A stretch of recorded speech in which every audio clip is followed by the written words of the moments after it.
Tuesday, January 18th, 2022, Wilson School Board meeting. Roll call, please. Mr. Case? Here. Mr. Hart?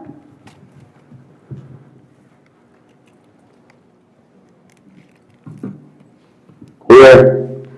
Mrs. Casper? Here. Dr. Kennedy? Here. Mr. Martin? Here. Mr. McCray? Here. Mr. Negrini? Here. Mr. Schneider? Here. Mrs. Cocker? Here. 9 present, 0 absent. Please stand for the posting of the colors.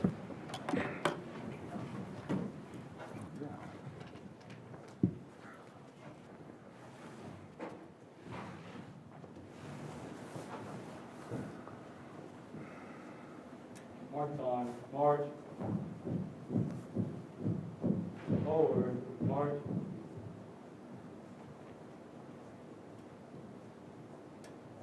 March on, march.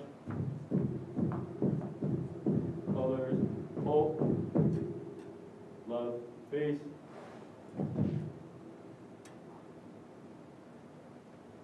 And permission to post colors. Post the colors. Post, colors, post.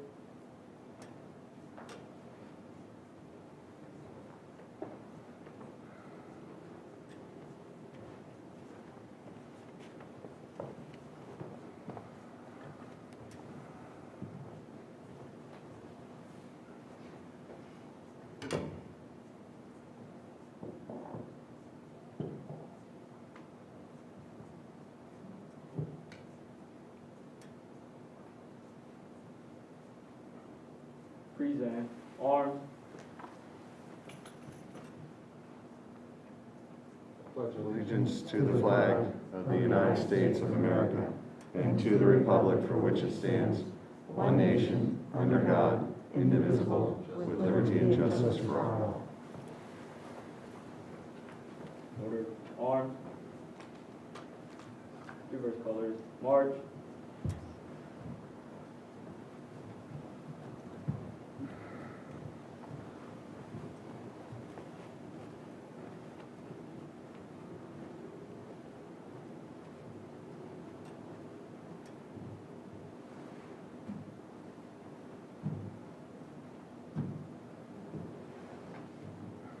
Right, face.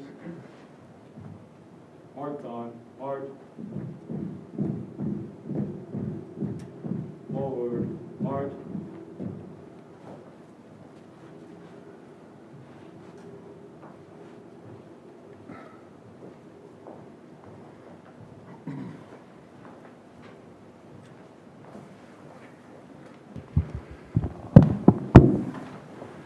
Mrs. Cocker, if I may introduce our new JROTC instructor at this time. Yes.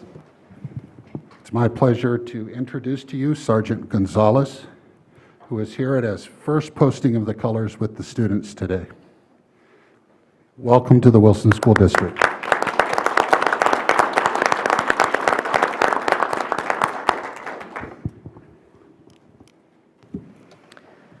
Thank you. And Mr. Moravich, I know it's not your section, but would you do a reminder of our mask policy in case of the audience? Pursuant to the current health and safety plan, the school board has voted and determined that masks must be worn unless there is a medical excuse provided to the board. Okay. Our first communication piece. Dr. Fadley? Thank you. At this time, I'd like to ask that Dr. Stout comes to the podium to recognize our preschool at Berkshire Heights. Good evening, everyone. I would also like to ask that Mrs. Bohr, Mrs. Madeline Bohr, come up to the podium as well. If she were here and not on a Caribbean cruise, we would have Mrs. Sue Wales on this side of me in addition. We are ecstatic to bring you an announcement today about Wilson Preschool at Berkshire Heights Early Learning Center.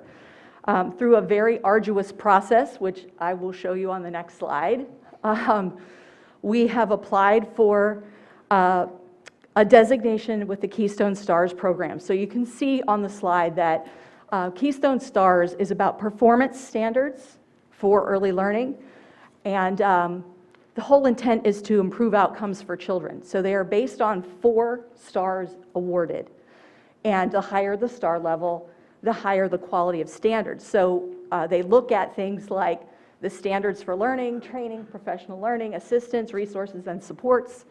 And we know that when we have a high-quality learning program in early education, that there are tremendous yields later on down the line. Those are things that both Madeline and I have presented to you previously. So we can show you it has arrived. It is in our hand now. We wanted to just move up in designation, and instead of 2 stars, we were through a very lengthy application process, mostly because of Mrs. Boer's work and organization, along with Sue Wales. We have been able to achieve 4 out of 4 stars. So we are so excited about the quality of our preschool program. Really proud to be able to offer that to our families. A little commercial is on the next slide. We hope that, actually not the next slide. This just talks about the application process again and the points and what the categories are. But here's our commercial.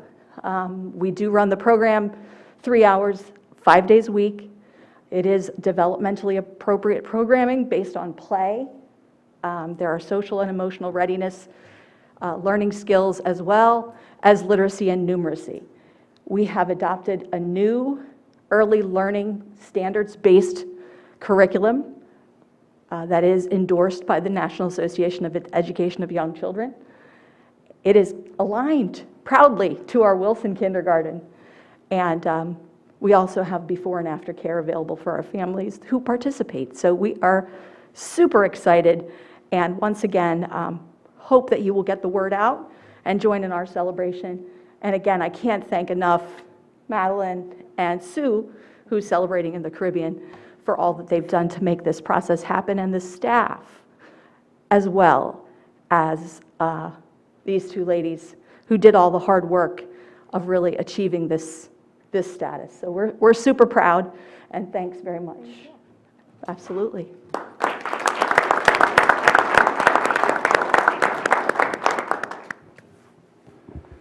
Mrs. Cocker, may I make a comment? Absolutely.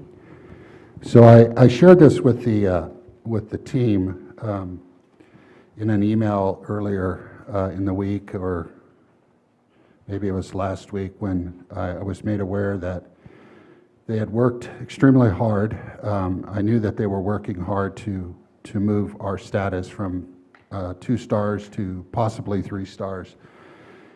And because of their hard work and their dedication, we received 4-star status, which is the best you can be in the Commonwealth. So we're very proud of our team, and I told them that what we have left to do is to celebrate this accomplishment. So when the rules relax and we can, and COVID goes away, and we can get together in an environment, we are going to celebrate and recognize the individual that is not here, the entire team, Madeline, and members of that group that worked so hard on the application process and putting the measures in place to elevate our program to status of excellence. So I'm very, very proud of them, and I wanted to say that in true Wilson fashion, we rise to the occasion and we become the best. So thank you very much.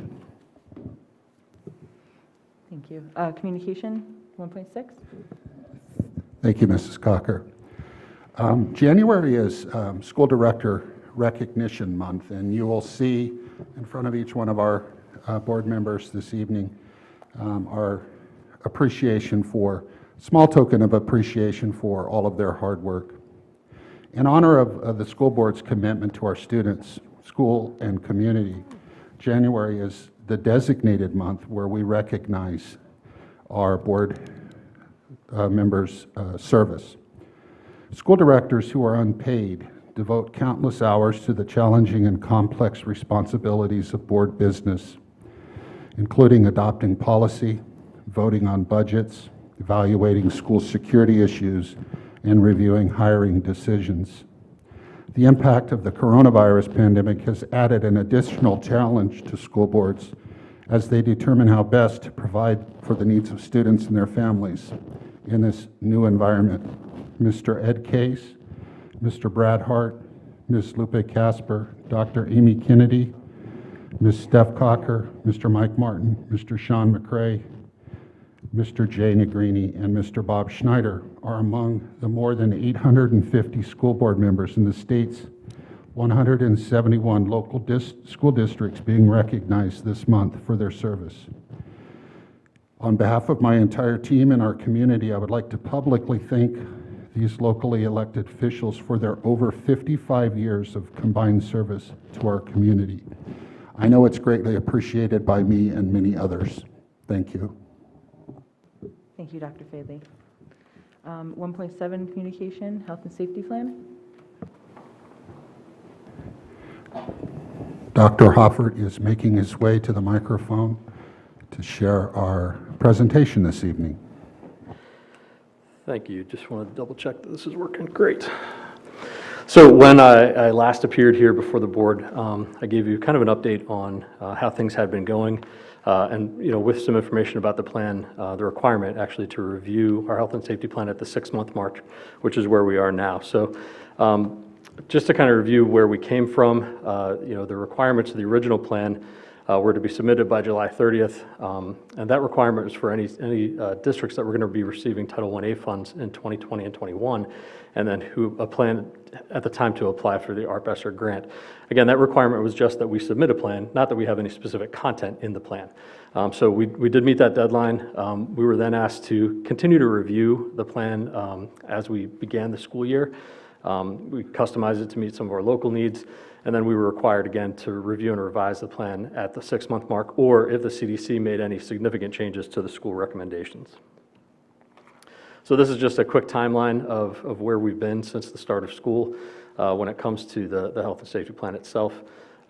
As you know, on the 16th, we approved the most recent version of the final health and safety plan. On the 31st is when the PA Department of Health issued the initial statewide mask mandate, which kind of superseded our health and safety plan at the time. We discussed the last time the PA Supreme Court decision was on December 9th that revoked the statewide mask mandate and reverted us back to our original health and safety plan, which was approved on the 16th. And that became the controlling document on December 10th. On the 30th, while we were away on vacation, the CDC issued some significant changes to the isolation and quarantine timelines, which changed pretty much everything that we've been doing when it comes to excluding students who have been in close contact or who tested positive, as well as with staff. So we were then, the PA Department of Health then adopted about a week later those same changes and issued a statement to us saying that those are what we should be following in line with the Department of Health guidance. And then again, we're here on the 18th for our 6-month review. A couple of pieces of information I'm going to share tonight. We did, as promised, have some contact with our local medical professionals to get their guidance on recommendations going forward. We did conduct a community survey when it came to some specific items that are in the health and safety plan. We reviewed, we'll have some data about current local vaccination rates, and review the current quarantine and contact tracing requirements that we're following as part of the plan, and will be following going forward. And then I'll make just some recommendations to revisions to the health and safety plan for your approval tonight. The full content of the health and safety plan is actually attached on the board agenda, and I left all of the redactions and changes redlined in there so you can see where things have been revised as part of this discussion. So the health and safety plan includes, or was reviewed initially by our medical professionals in the local community, and a panel of medical professionals also provided a letter to all of the school districts in Berks County. There was a Berks County Health Advisory Panel that was pulled together specifically in this county to provide advice to the local school districts and local municipalities when it came to dealing with COVID-19 in different aspects of our community. Their recommendations are basically bulleted here. I think we shared that letter as part of a board update earlier on as well, so you have the full content of what that letter said. But basically, they recommend that districts continue to encourage immunization for all eligible age groups. They recommended continuing universal indoor masking when we're in a substantial or high level of transmission in the county. They recommended continuing physical and social distancing of 3 to 6 feet when indoors, when possible. They recommended continuing to clean high-touch surfaces and promote frequent hand washing with our students and staff. Again, they recommended that we consider COVID testing programs as part of an overall strategy within our schools, and they also recommended that we continue to follow the isolation and quarantine guidelines that were provided by the CDC and then adopted by the Department of Health. As I mentioned, we did go out to the community with a survey just to get some information about community point of view on some of the major parts of the health and safety plan. This was a breakdown of the response that we received. We did have over 1,200 individual responses. Broken down, that was about 964 parents, 212 staff, and we actually had 53 students respond as well. These were the results to the question regarding mandatory masking for students when the county is in substantial or a high level of transmission. You can see in blue where folks indicated whether or not they agreed with mandatory masking in that situation. This was regarding the question of staff mandatory masking when the county is in substantial or a high level of transmission. Again, the blue indicates agreement with that policy.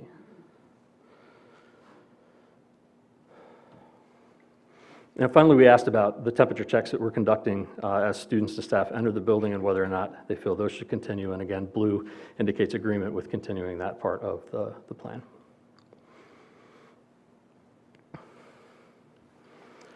So just a summary, when combined, all of the community groups together, when asked about mandatory masking for students, 76% of the respondents were in favor. When asked about mandatory masking for staff, again, when it's substantial or high rate of transmission, 76% were in favor. And when asking about temperature checks, in total, 70% were in favor of continuing that as a mitigation strategy. Just to report out, as I did last time, I talked about some of the vaccination rates we were seeing from the community regarding the different age groups. The data that I was able to pull for this time around just looks at the aggregate percentage of folks vaccinated by age group, but it doesn't break down the actual age group. So I don't have specific data about 5 to 11 versus 12 to 18. It just continues to add. So you have to do kind of a little mathematical gymnastics to figure out what the actual breakdown is per group. But of fully vaccinated total population in Berks County, we're around 57%.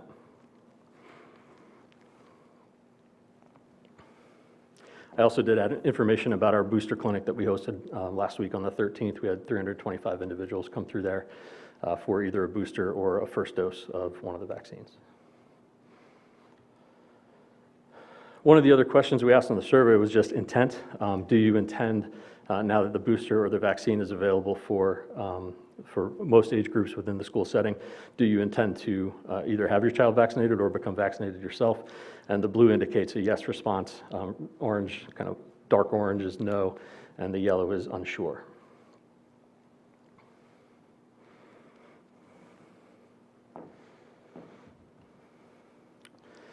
As far as the impact on contact tracing and isolation, this is the same slide I shared last time, but again, we do define a close contact as a person who's exposed to a positive case within 6 feet for 15 consecutive minutes. The exception in the K-12 setting is that students who are within 6 feet for 15 minutes but are wearing well-fitting masks during that time are not considered close contacts. And students who are fully vaccinated and remain asymptomatic are also not required to quarantine, even if they could be considered a close contact. So that makes a big difference, you know, when we're taking a look at who needs to quarantine and what that time might be. The one change that was made is that in order to be considered fully vaccinated and not have to quarantine, adults do need to have the booster if they received their second dose more than 6 months ago. And that was a slight change to PA Han 619 that just came out last week. Dr. Hoffer, just very briefly regarding exception number 2, in terms of fully vaccinated and asymptomatic individuals, is that based upon CDC and Pennsylvania Department of Health guidelines or recommendations? The reason I ask that obviously is, you know, as we know that fully vaccinated and fully boosted individuals can transmit, you know, the COVID, and Omicron apparently seems to be much more highly transmissible. So I don't see the the difference in terms of whether you're fully vaccinated or not, decreasing the likelihood of transmissibility. So is, again, exception number 2, based upon CDC and Department of Health guidelines, or is that our own? No, that is straight out of the CDC guidelines, and PA-HON 619 that I have referenced in a couple different places is the Pennsylvania Department of Health's adoption of those guidelines. Again, just a graphic on what it looks like to, under that scenario with that definition and in those situations, to contact trace a student who is masking, where we're using universal masking versus a situation where we're not. As you look on the left side is kind of the elementary scenario, and on the right side would be the secondary scenario that we'd have to consider when we're looking at contact tracing.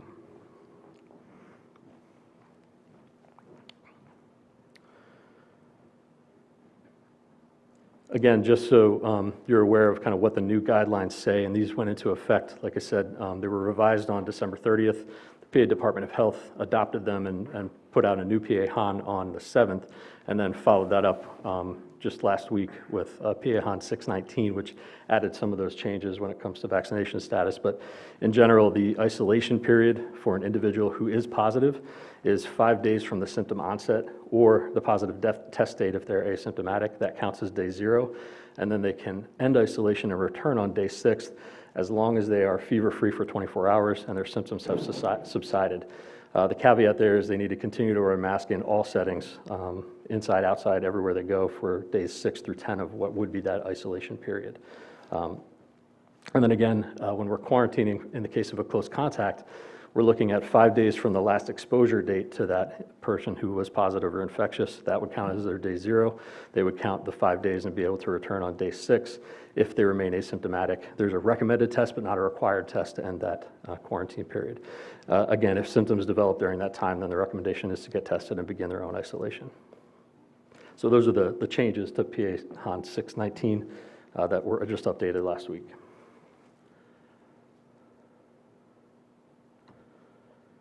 And then just to bullet out some of the specific revisions that were made in this version of the health and safety plan that we're bringing forward tonight.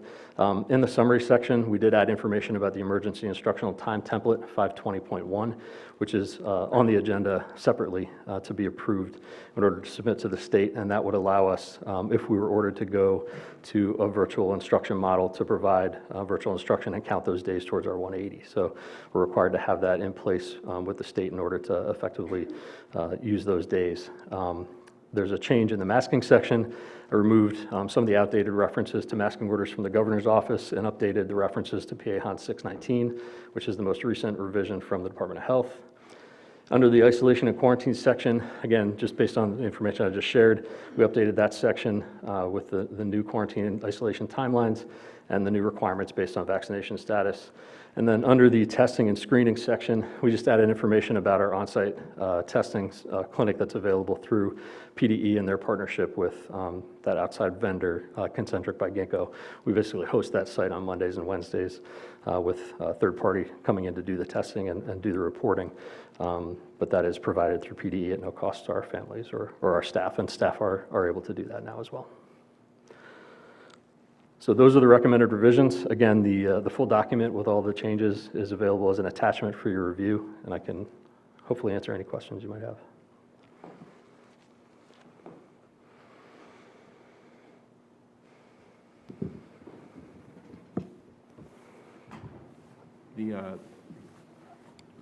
The revisit was 6 months. I would hope that we're not going to revisit the policy 6 months from now, because I mean, is this going to be something like a 30-day, 60-day? What's the plan? The requirement is to review it every 6 months, or if there's a significant change from the CDC, we're required to revisit it as well. Okay. Yeah, I got a question.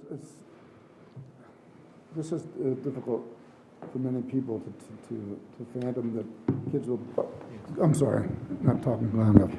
That children will be wearing masks for forever, because the chances of ever getting below substantial is pretty nominal, because there's always going to be a new wave coming through.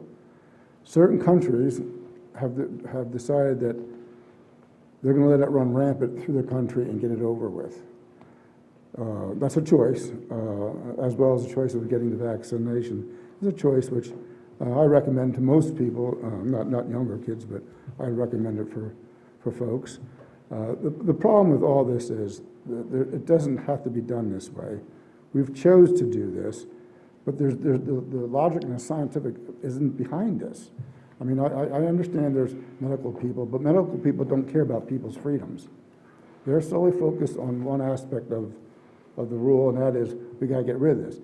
But that imposes, a lot of questions onto whether that's the right path. I mean, like I said, you can look up what Australia's doing, you can look up what other countries are doing, and you can look up, the impact of the overall, I always say it wrong, Omicron, whatever that version is. It was reported, how the media blows everything out of proportion, how it's, deadly, it's not deadly. And we found out now it's no more deadly than hardly the standard virus, which in a normal year, people die, and I'm not making light of this, but every year people die, 60,000 people die from the flu, okay? So the flu in some of the severest periods of time, over 30 million Americans have the flu. So this process, as long as it's insubstantial, is not going to go away.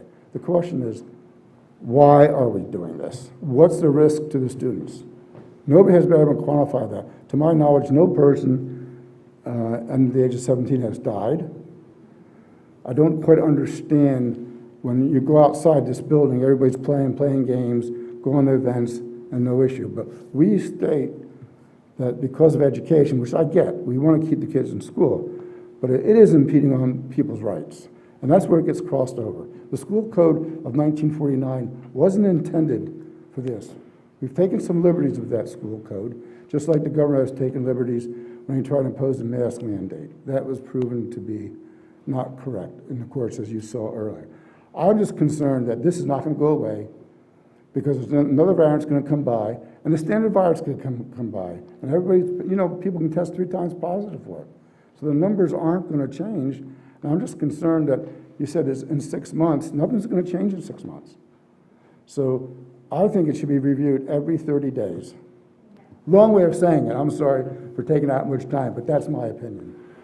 Mr. Martin, just to kind of follow up on that, I think the one thing that was not available when we originally passed this health and safety plan back in August, and a big part of people that came in and spoke in favor of the health and safety plan and getting a lot of feedback from the medical professionals. And again, I said this back in August, that I had many conversations with advocates here in the medical profession about the lack of vaccination ability or capability for children under the age of 12.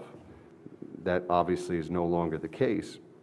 However, what was interesting in all of the surveys is that only 60% of parents that were surveyed are certain that they are going to get their children vaccinated or have gotten their children vaccinated. The other portion is either no or unsure. And, I'm not speaking for everyone that is on this board and decisions that were made, but I think that was a significant factor at the time that has certainly changed now. And if that's not going to change, if we're talking about 60% of the parent population that are going to get their children vaccinated that are eligible, those numbers are not going to change in terms of whether or not we reach this certain type of herd immunity that has been discussed, whether we're talking through natural immunity or through vaccination. So I think that portion of things is also needed to be pointed out this evening. So I believe this portion is to ask Dr. Hoffert questions about the current status of the health and safety plan. So my question, Dr. Hoffert, is if we remove the requirement for masks, how will that impact quarantining and keeping our schools open in person? Well, I mean, certainly, based on the graphic that I shared, the process for contact tracing and the definition of who constitutes a close contact would change if masks were removed from the classroom setting. So those numbers would increase, I would say, exponentially for who would need to be excluded as a close contact to a positive case. I can't comment on what would force a closure or not force a closure. I honestly don't know what threshold the Department of Health would contact us on to force a closure in that type of a situation. I have not heard from them yet. So, I wouldn't be able to hazard a guess as to what level that would be or what it would take to force us to go to a virtual environment. That's certainly not something that we're advocating and not something that we want to reach. So everything we're doing is to try and keep kids in person and in school. Dr. Hoffert, to sort of bridge between the last two questions, would that graphic change based on what the language up here was if students were vaccinated? Oh, certainly. Right. Yeah.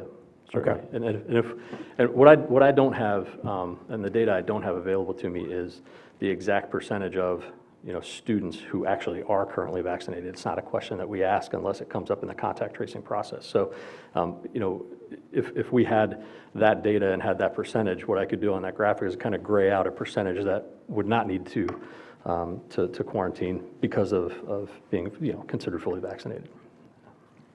Dr. Hoffert. I'm sorry?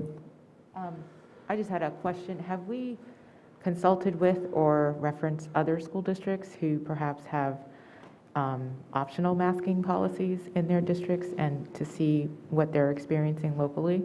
So I looked at data from December, and it's hard to, you kind of have to separate December from January data. January, we had obviously a significant spike when we came back, and everybody kind of experienced that across all school districts.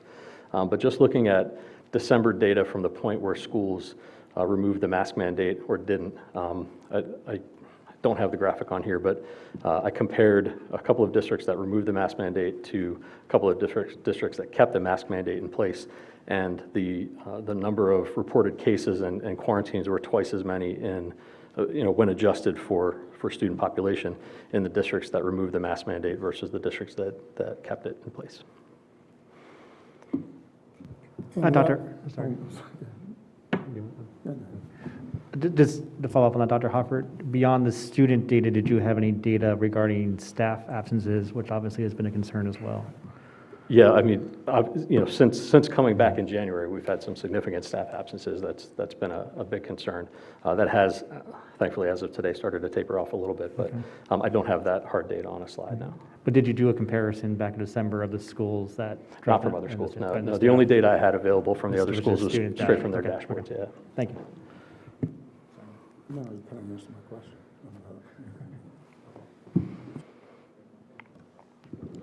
Okay, any other questions for Dr. Hoffert? Okay, thank you, Dr. Hoffert.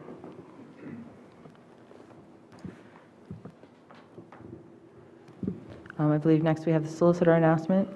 Mr. Moravich. I will have two opportunities for public participation. One is on agenda items, which will be immediately before the agenda, and the second is on the non-agenda items, which will be at the end of the meeting. The rules of public participation at school board meetings pursuant to the Sunshine Law, Robert's Rules, and board policy. The following are the rules of public participation. Individuals attending this meeting are expected to conduct themselves in a responsible and respectful manner that does not disrupt the meeting. Public comment is not question and answer, but is instead an opportunity to offer comment on matters that are or may come before the board.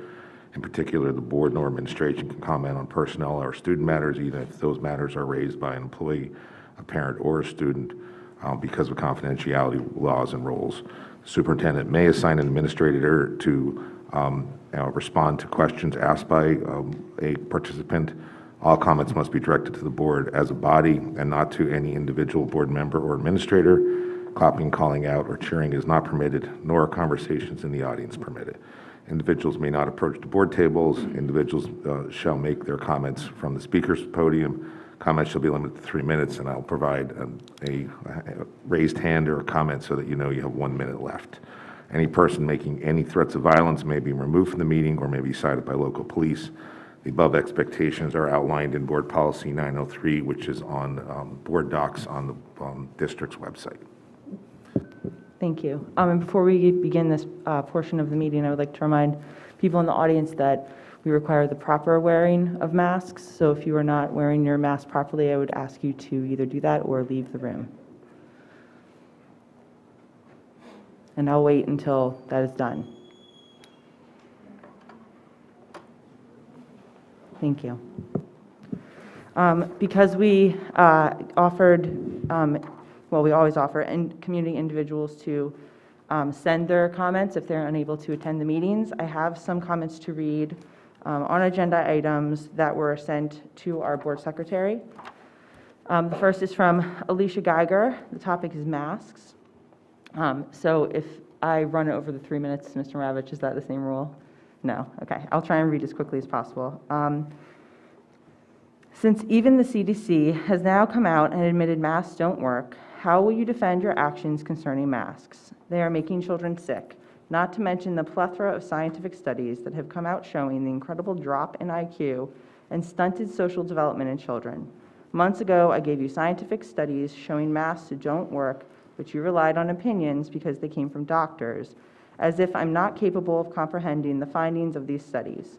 You are hurting our children, and if you are going to persist along these lines, I think it's only fair that you provide to us that masks work by showing a peer-reviewed study. You won't find any. The CDC has none. They have lied to you from the beginning, and now that you have come out and admitted it, the onus is on you to prove your rules work. Otherwise, masking our children is the purely spiteful, authoritarian power grab most of us knew it was from the beginning. If there are parents who don't mind lowering their kids' IQ and stunting their social development, then by all means, let them wear masks. But the time has come for you as a board to show hard peer-reviewed data that your way actually works. Good luck with that. The next is from Molly Aviles on masking. My name is Molly Aviles. I'm a mother of 3 young children. My oldest is a 2nd grader at Spring Ridge. I count it a privilege to be their mom, and I am very protective of that privilege. It was given to me by God. I raise my children, you do not. Setting boundaries is necessary in any relationship. Yes, even the relationship of parent to school board. When we are told our exemption cannot be accepted, you aren't allowing that boundary to be set up. You should not have the authority to tell me I must require my daughter to cover her face all day when I'm the one that knows she struggles with severe allergies, which can cause her to have anxiety because she cannot breathe. But she's afraid to get in trouble for taking her mask off. And you shouldn't know that. You're not her mother. But I am, and I'm saying right now, this needs to end. I know my children best, and you need to open your eyes, realize you have depleted our trust by blatantly crossing a line, and acknowledge that it's time to allow parents to be parents again. We are not going away. We are not shutting up. Unmask Wilson. Thank you. The next is from Eugenio Aviles on masking. Hello, my name is Gino. I've never been to a school board meeting, but I know this is something I need to speak up on. I have 2 sons and a stepdaughter. My stepdaughter goes to Spring Ridge. We did research before moving here, and we thought Wilson was best for us because of all the opportunities that our kids would have.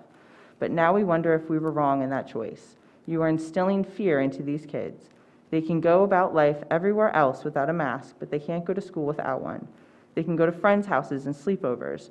They can go to the store and museums, but school is that scary place where everyone is dangerous to each other. What is this teaching them? Let the kids be kids, or at least let some kids be kids by letting parents be parents. Thanks. Next is Don Miller, masks. I think it's time to do away with the mask policy. Make it a personal decision. As demonstrated from other school districts in the county and state who have made masks voluntary, there is no significant benefit of masks stopping transmission or spread of COVID. COVID will always be here. Time to learn to live with it. Kids are at no significant risk. Take politics out of the decision. Make this about the kids' well-being, emotional and mental health. Please do away with mask requirements. Thank you. Next is from Elizabeth Sweeney. Masks should be optional. There are an overwhelming amount of parents that would like the mask to be optional, as other neighboring school districts have gone to also. There has still been a spread of colds and viruses in schools, even with the masks, so they have not proven to be effective for spreading germs or the virus. The kids and staff have had to endure this for too long. It should be the choice of the parents of whether or not the child should be masked all day. And next is Brian Shavinsky, Health and Safety Plan. The school board continues to do a good job caring for the health and safety of the school district. The existing plan has sensible checks around masking. I request that the board continue a similar health and safety plan. They should also look to revisit the plan again at a future time to determine if any updates are needed. Thank you. 2 more. Adam Worrell, Masking Health and Safety Plan. Good evening. My name is Adam Worrell, and I have a daughter in second grade in the Wilson School District, and I'm the husband of an educator in another district. While I have never attended a school board meeting in person, I've been an active audience member streaming every month's meeting. Unfortunately, almost every month, it's a continual parade of public comments essentially berating school board members on a variety of issues, with the health and safety plan being one of the areas of contention. I would like to applaud the steps the school board has taken since the onset of the pandemic. Do I want my daughter to have to wear a mask to school each day? Of course not. Do I believe it makes her classmates, and the Wilson staff safer? Yes, I do. I think the numbers make this fairly apparent. One Berks County school considered smaller in size than Wilson has one build that has more COVID cases this month alone than my daughter's school has had the entire school year. Think about that. This is a school that transitioned to a mask optional policy in December. We've seen a different district in the county move to a virtual option on a temporary basis due to a large amount of COVID cases. The district also went to a mask optional policy. I hope you continue to utilize the Berks County community transmission metrics as a barometer for Wilson's masking requirements. As a parent, it breaks my heart that my daughter has yet to experience a fully normal school year, but I believe our school board has our children's health and safety as their main priority, despite the continual ridicule board members receive. In closing, I'd like to thank you all for your efforts and want you to know that you are appreciated. Thank you. And last, Megan Epler, masks, testing, and renovations. First off, I want to say thank you for opening up this option for those of us who can't attend the board meeting tonight. My boys have basketball, and I didn't want to miss it. I was wondering what kind of kickback or incentive the district is receiving for having the rapid testing site at the operations building. It's pretty well known that rapid testing results aren't always accurate. My family experienced this firsthand at the beginning of December. PCR testing is the way to go to make sure schools in the district, to make sure we are getting accurate results. As far as masks go, I think we need to make it optional. There are other schools in the district that are optional and are still open, not virtual. Not every mask, especially disposable ones, work at not spreading airborne illnesses, which is what COVID is. Masks are affecting our kids socially and academically. I'm unsure why most of the board isn't able to admit that. Are we still be extra vigilant about sanitizing and disinfecting everything? If I remember correctly, there is no disinfecting wipes at the podium in which everyone is speaking at tonight. In regards to the high school renovations project, can we seriously reconsider part of the project? I don't think a majority of the community can afford a 30% tax increase over the next couple of years. This can't be a free-for-all spending spree. There has to be limits. Some of the renovations are absolutely necessary, but can we cut out the extra fluff? I'd also like to say that because my opinion on tonight's topics are different than most of the board and administration, I do not want my kids to be affected by my speaking. Thanks. And now to the people who are physically here. Michael Kaminskis, agenda item 9.1.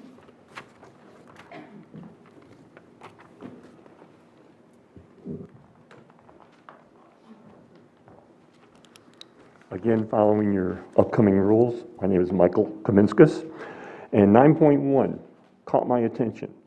Increasing the hourly pay for cleaning services by 25%. I do a lot of cost estimates in my career. Well, I checked back.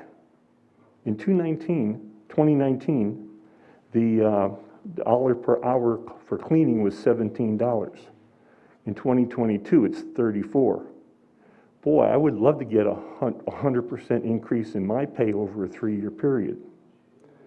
Well, I looked at the other information on finances, and it points out that the law says that anything over $10,000 in a contract has to be competitively bid. So my question is, hopefully when this issue comes up, that you will explain that it was either competitively bid or you got multiple quotes and are just not giving the 25% increase to the cleaning service. Thank you. Tammy Keener, Mass and Building. Good evening. Thank you for letting me speak again tonight. First and foremost, I'd like to thank you, Mr. McCray, Mr. Martin, and Mr. Case for the last time for asking those really tough questions that needed to be asked about this project. I'm sure that you received backlash, but it was greatly appreciated. You simply cannot go along and go ahead with this project and bid this out in the economy and the inflation rate that we're at a 40-year high. A survey does need to go, all of the residents, not just parents. All residents will pay for the project and not just the parents. Therefore, all residents should have a say. 5 school districts in Berks County have not raised their taxes in 2 years. I'm impressed with Topahaken, who has lowered their taxes in the last 4 years, plus this year has also lowered their millage, all while building a new school. How are they able to do it? These school districts seem to have a better handle on managing the money than Wilson. Do you care that some residents are barely getting by with the taxes as they are now? Do you care that they may have to sell their homes because of the property taxes getting too high? I came across an old article about the superintendent, Dr. Fadley, entitled Boyertown High Project May Have to Be Scaled Back. It seems there's a large building project at Boyertown while Dr. Fadley was superintendent. The article states that the project was supposed to be bid out at $55 million and proposed when the costs were examined, it was determined that the cost would come closer to $70 million. Will we have that same situation here? Inflation is higher than it's been in years. Materials are hard to come by. Why would we take on a project to this scale at this time? 1 minute. The proposed project should be tabled until we have an economy that we can work with. On another note, I'd like to address the board about its masking policy. It seems that the school board and the superintendent do not follow the same rules as the students do. Mr. Fadley attended a Wilson School Board meet, and he had his mask down the entire time under his nose for the 30 minutes that he was there. Yet our students cannot do the same. This is what I call hypocrisy. Please let the parents determine if their child should be masked or unmasked. Thank you. Ben Rusnak, masks.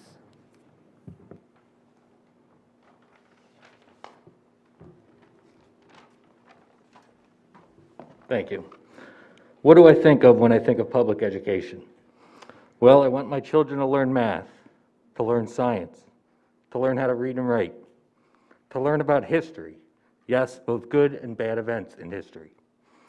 I want them to be taught how to critically think for themselves, to have confidence in themselves, to do things that are right and not just do things because everybody else is doing them. I want them to grow up to be leaders, to help show people the way when others might come across tough times. These kids go to school for 6+ hours each day, and every day they are forced to wear a mask. And for what? For fear? Yes, some might fear a virus that just never seems to go away. Some might fear a teacher yelling at them to wear your mask correctly. Some might fear a fellow student shaming them for not wearing one. But what I see is purely control. You all live in this community. Surely you must see that that these same kids that are taught in these buildings, they do things together outside of school. They go to the bowling alleys together, no masks. They go to the skating rink together, no masks. They go to the movies together, they go out to dinner, they go to a ball game, they play sports, the list goes on and on and on, and no masks. But then they go back to school, and they are told that they must wear this thing. This is the thing that is going to protect them and keep them safe. It's such a lie. You don't think that their brains are scrambling to try to make sense of it all? Many might even be questioning the credibility of the school due to this obvious inconsistency. As an adult, I know my mind scrambles to make sense of it all. I ask this board to give us back our sanity. I ask this board to let the parents of these children decide what is best for their child. We appreciate the teachers for teaching our children, but they are our children. We need to have a voice, to have a say, and to raise them how we see fit. I ask this board to end the mask mandate now. Thank you. Jolene Stankiewicz, optional masks.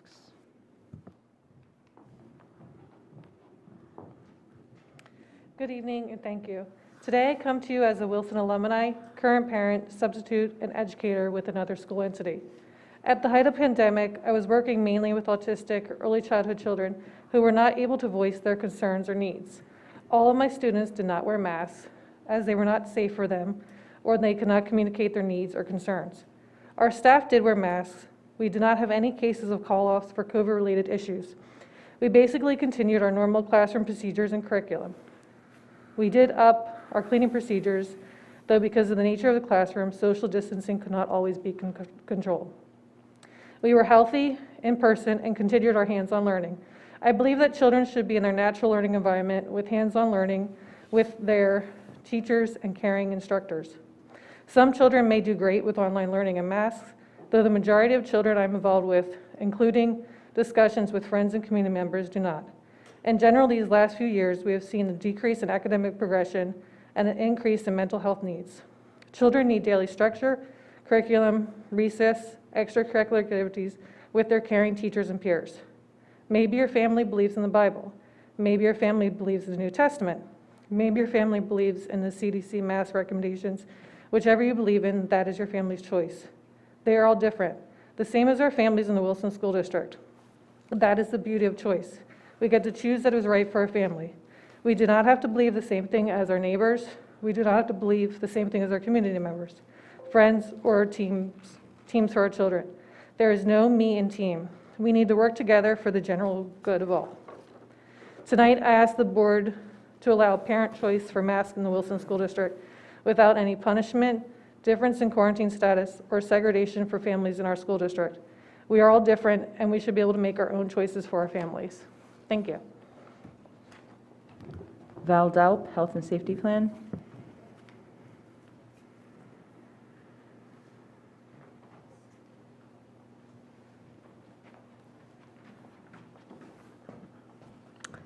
Good evening. Over the last few months, we have seen federal and state courts rule that our PA Health Secretary had no legal authority to mandate masks in schools. And most recently, the U.S. Supreme Court ruled that OSHA had no legal authority to mandate COVID vaccines for large employers. So after spending hours and hours reading the school code of 1949, I can't find anything that states that you, as local public officials, have any authority to do so either. We also have many neighboring school districts going mask optional. Hamburg School District even passed an amendment to their health and safety plan to ban all personnel from forcing, coercing, or requesting anyone to wear a mask if they exercise their personal choice not to. And no one can be restricted from participating in any district-related activity if they choose not to wear a mask. Maybe this is something you should consider. According to the PA Department of Education website, Wilson was approved for a total of $7,897,904 of ESSER 1, ESSER 2, and ARP ESSER funds from 2020 to 2021.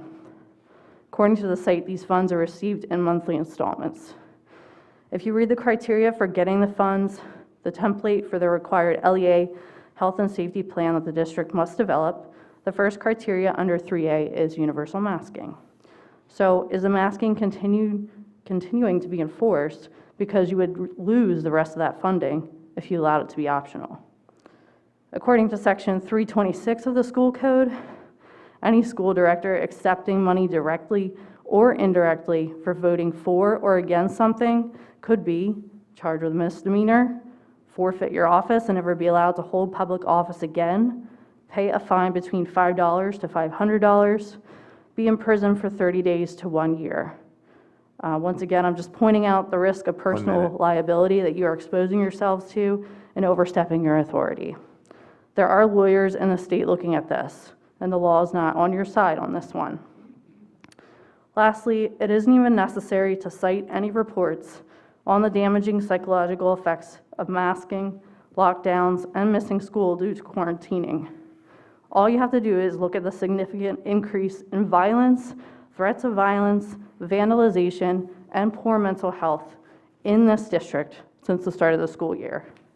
In my mind, the increased risk of all those things far exceeds the 0.01% risk of any of our children dying from COVID. Any risk analysis could show you that. Meanwhile, we've fallen behind on education over the last 2 years, which is what you are supposed to be advocates of. The long-term effects of your decisions for these kids are on your hands, and you have to live with that. Thank you. Mila Smith, masking mandate.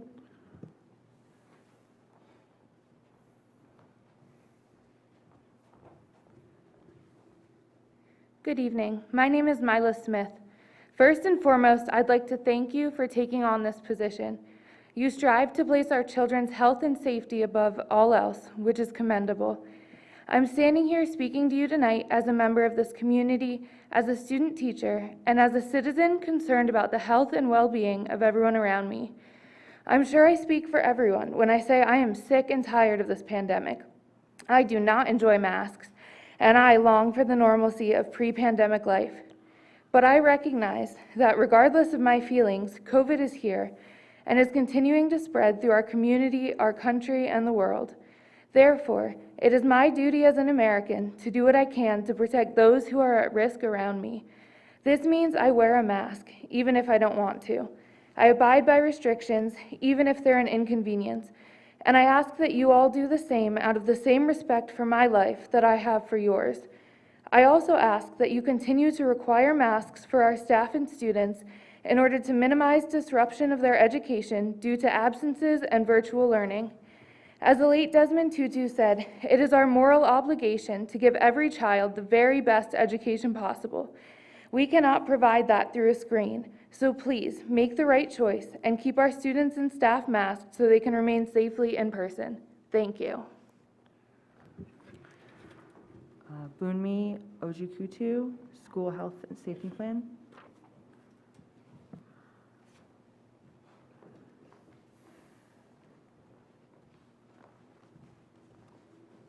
Good evening. I'm Bunmi Ojikutu. I am a parent of 2 children in the district. First, I want to thank you again for your continued extra work and dedication in dealing with the COVID-19 pandemic. We all share the goal of keeping our students, teachers, and staff in school in person. I think we've all witnessed and experienced the mental, physical, and educational toll on students, staff, and parents associated with virtual learning. The latest surge of the Omicron variant is impacting children like never before. I think we've seen different statistics on how the increase week by week. But more importantly, the infection remains unpredictable, and even young, healthy patients can have serious infections. I think that's a component of it that we're trying to get a better handle of before saying, okay, let's just throw everything else to the wind. While most children do recover uneventfully from COVID-19, we've never experienced a virus that has infected so many and caused more hospitalizations and death. COVID-19 hospitalization in children are double the rate of influenza. This is not influenza. This is not many of the other viruses that we're used to caring for. I won't bore you with statistics, but in a typical year, we can have, in a bad year, we can have 200 pediatric deaths from influenza. Looking at the numbers and underreported numbers, because we only have about 14 states that are giving partial data, depending on who you look, the conservative numbers we are looking at is now in the 800s for the time that we have been collecting data. And I think most of you know one of the challenges we had the first time is we had just started collecting data. So these numbers for COVID do not reflect at all what the true numbers are going to be. And I won't get into the debate of infected with. I'm talking about kids that we know that COVID impacted the outcome of their illness. 1 minute. I guess the main thing I want to share is that we have tools to mitigate the risk of the infection: vaccination, masking, and some social distances. We need to use the tools we have and work with them until we get to a point where we've gone from pandemic to endemic. And I know we all look forward to that very much.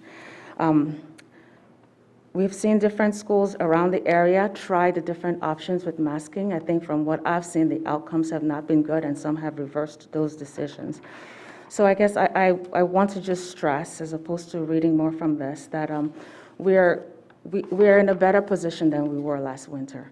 It is not true that things are not changing, and it's not true that it's going to stay this way forever. We're all tired of it, and we've all recently lived through even more disruptions in staff and teaching and the students themselves. So we're not there yet where we can just put all these mitigation efforts away. Thank you. I apologize for the next one. I think it's TAM Rail, Health and Safety Plan.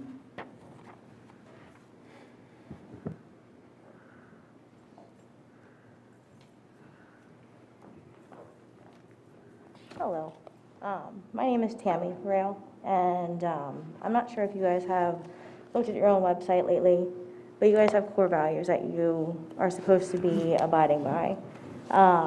More importantly, it says to empower our students to create their own future. Also, a nurturing environment infused with technology that supports purposeful efforts to help all students develop a lifelong love of learning, a sense of identity and community, and to be good citizens. The ability to grow as critical problem solvers, creative thinkers, collaborators, and to communicate their ideas and solutions through a variety of traditional means and digital media. I would like to make sure that you guys understand the communication aspect. My son is a student of Shiloh Hills Elementary. He has had a medical note from day one that has been not followed. The teachers decide to, use that medical note and decipher it for their own means. Silas, on December 13th, I sent Silas to school without a mask and a note from me stating that he will not be wearing a mask due to a recent Supreme Court ruling that overruled the appeal for mask mandate in schools. The note also included that if there were any issues, to feel free to please contact me or his father, and that we will not tolerate any conversations about mask wearing with my son without myself or his father present. I received a call from the principal telling me that staff asked him to put a mask on. That he complied without any further issues. That was not the case. When I picked up my son that day, he told me that he went into school, he was asked to put a mask on. He replied respectfully, "My mom said I didn't have to, and you should call her." The staff then continued. I never received a call other than from the principal of what her story was. The whole point of this is that behind your closed doors, I am supposed to trust that you have my son's well-being in your hands and that he is safe. He is not safe behind Wilson's closed doors. He is not taken care of. He is penalized. He has been ridiculed. He has been made to sit in the back of the bus because now he does have a medical exemption for the mask. And nobody once had a conversation with me about this. This is all being done without my permission, his father's permission, and it continues to be done. All over a mask, what is the point? My son is 10, he has a voice, he spoke up for himself, and you know what you taught him? To shut up, sit down, and put your mask on. So I'm not sure what you guys are planning to accomplish here, but you guys need to do better. You're failing this school district. Lisa Marie Stoneha, construction project bid.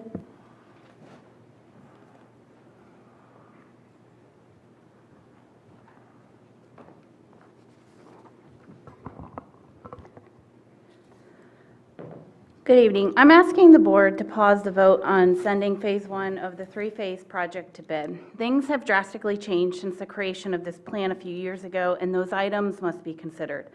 Here are some statistics from the National Association of Home Builders that we should all be considering. First, building materials are hard to get, and it's not getting any easier anytime soon. Not only are they hard to get, but they have again increased in price. In fact, the price just went up another 12.2% since this past November, and this was after an already record high. The price of goods input to construction is over 8 times where it was a year ago at the end of 2021, and it just increased since then 14.5%, and we're not even through January. The current overall cost of doing a building project now costs twice as much as it did at its highest cost on record. Labor shortages are causing price increase and timeline delays, and the average major construction project is 18 months behind schedule, and most are much more behind schedule. Looking at these statistics now, plus our own economic situations, the cost of gas going up 50% year over year, inflation at a 40-year high, and consumer price index continues to increase, now is not the time to do this. A decision to move forward with this project as it stands today would be a reckless use of our funds. Experts predict that eventually all of this will level off and calm down, but they do not see this happening in the next few months. Moving forward with this project as it stands now will increase our taxes. While it's a great goal to say it won't, experts do not agree with you. There is no way we can move forward in this current environment without having a significant financial impact on our community or making a significant change to the original plan. And while it's appreciated that Crabtree & Associates are advising you, let's get real, they're financially invested in moving this project forward. The more work they do with you, the more money they make. Therefore, I think it'd be a great idea to create an outside committee of experts to advise you through this process. It's not a new concept to this board. We use outside experts for other areas such as equity or our health and safety plan. So why aren't we doing that here? Why isn't the use of our tax dollars and funding just as important? Please go out and seek out qualified experts within our community to help advise this process. Not a community sign-up, get experts. Lastly, please consider, and most importantly, the financial impact to the community. I can tell you firsthand from going door to door, there are many in this community that are hanging by a thread, and they are not going to be able to withstand another significant tax hike. This will push them out of their homes. And if we are truly committed to equity, then we need to ensure we're not making decisions that will run others out of their homes. We need to be fair to all of our taxpayers. Please pause, reevaluate, form a committee of experts, and come up with a more fiscally responsible plan. Thank you. Craig Stoneha, Construction Projects.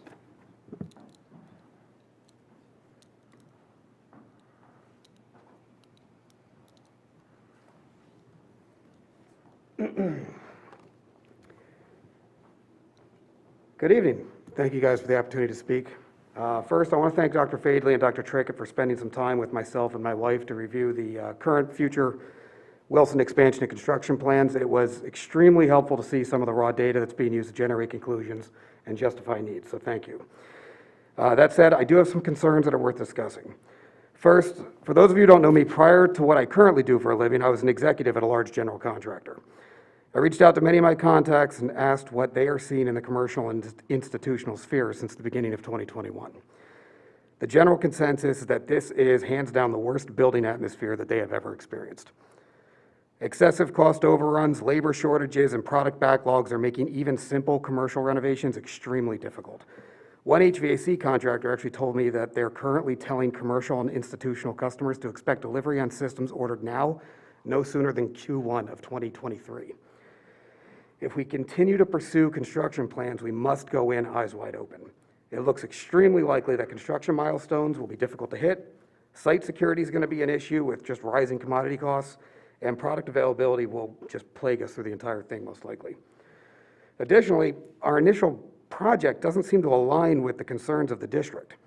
Currently, there appear to be two primary concerns at Wilson: remodeling Southern Middle School, which seems to be agreed upon by many as a necessary thing, myself included, and expanding elementary capacity, which has maybe a little bit lower level of consensus due to disagreements regarding projected student growth, but it's still being brought forth by the administration as a major concern that needs to be considered. Instead of dealing with either of these, we're working on an auditorium upgrade. This just doesn't seem to fit with our current needs. Finally, we've all heard that these projects will be cost neutral. And this seems a little bit disingenuous, given that the justification for the higher than normal tax increases, both this year and in the coming years, is directly related in part to increased staffing requirements from these specific construction projects. Also, we're currently paying close to $1 million a month in debt servicing from previous projects. So these construction projects are going to be covered basically by extending that debt load, and those payments will just continue for years to come.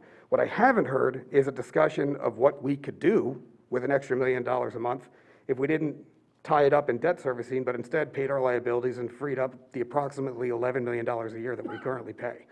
How much could be done to support our students and our teachers with that money? How many known operating cost increases that we know are coming with inflation could we easily absorb with the additional cash flow? These projects have merit and are definitely worth exploring, but timing is everything. With the current construction market completely upside down, now is quite possibly the worst moment to initiate a large-scale construction. Please consider reprioritizing the projects or just putting a freeze on them completely until we can get a grip on the situation. Thank you very much. V. Shaw, Masking Safety Plan.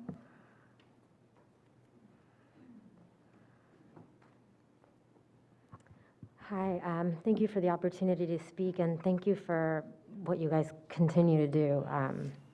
We really appreciate it. I wanted to talk a little bit about the masking today. When we initially did this policy, the thought was that if our numbers went down, then we would go to optional masking. Our numbers are far from that. It's not just the positivity rate that's concerning, it's the hospitalizations.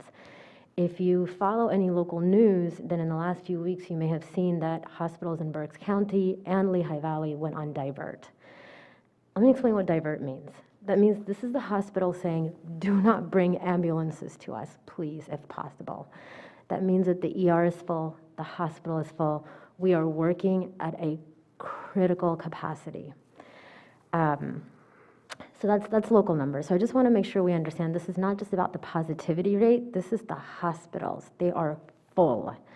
The other thing I wanted to mention is that in California, there was an SOS sent out by a school district asking parent volunteers because they are short on staff at school. I guess the question would be, are we prepared? What is our plan B for when our teachers get ill? Are we ready to go virtual? There was mention of other school districts and what they're doing locally.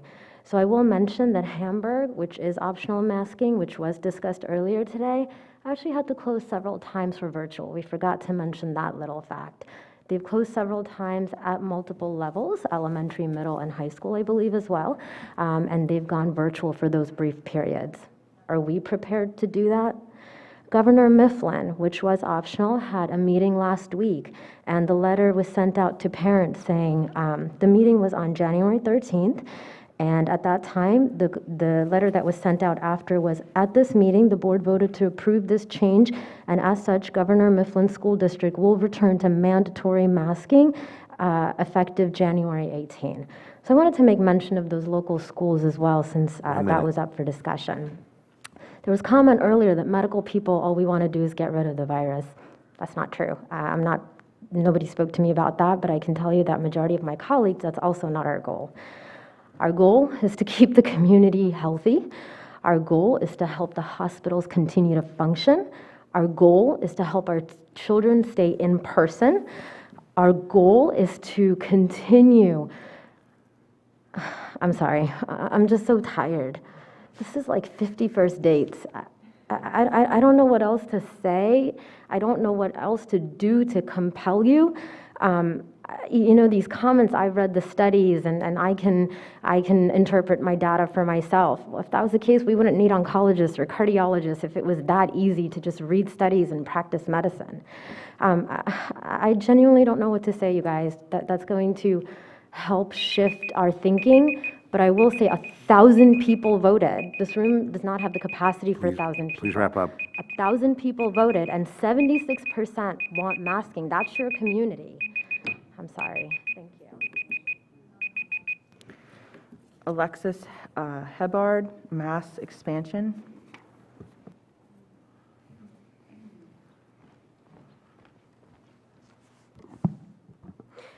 I'm a Wilson High School student, and I'm speaking tonight because I feel like not enough students actually speak up and voice their opinions about their concerns.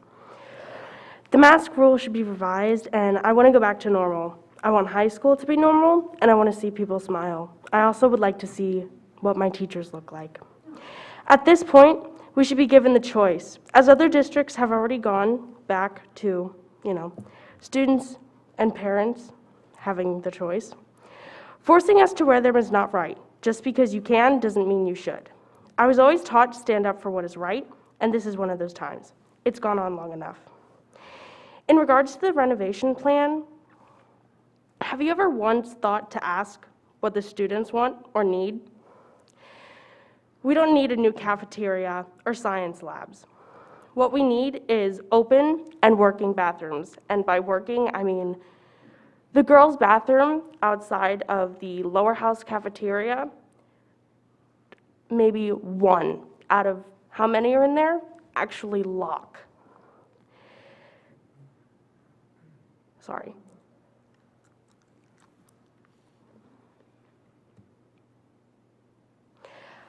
Let's start with what the students actually need instead of what the board wants. Even as a student, I understand the difference between wants and needs. Brandy Marr, Mass Construction.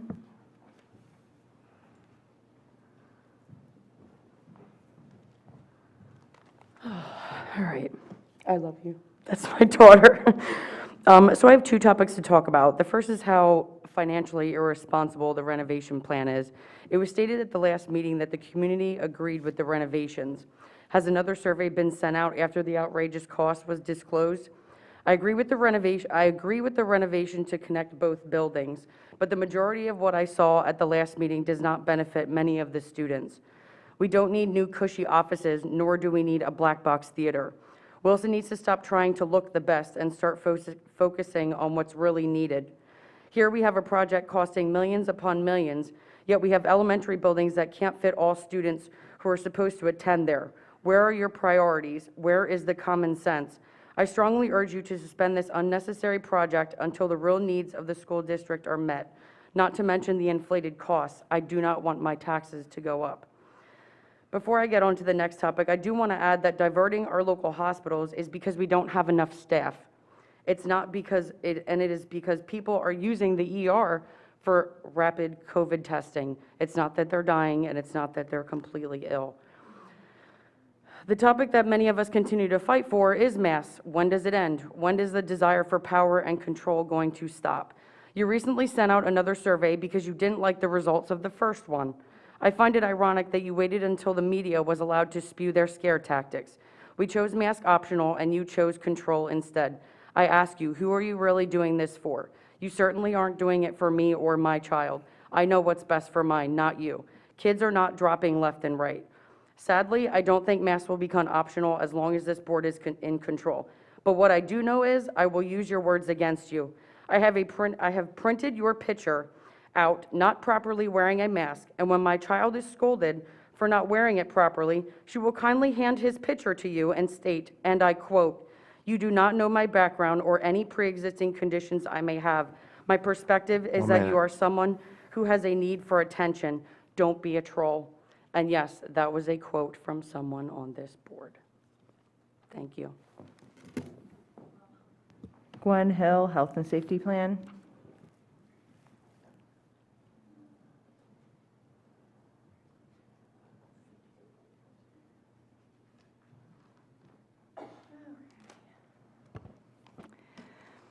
At the rate the Wilson School District is going, COVID is going to be here forever, and it doesn't have to be this way. COVID has done what viruses do. It has run its course. And now, because of all your fear-mongering, flawed testing, and ridiculous health and safety plan, a lot of intelligent and healthy people are afraid of the common cold. Our children are falling behind academically. Their social and emotional needs are suffering. Masking should be a choice, not a mandate. The COVID numbers are a joke in this area. Your scare tactics and a broke healthcare system have a lot to do with that.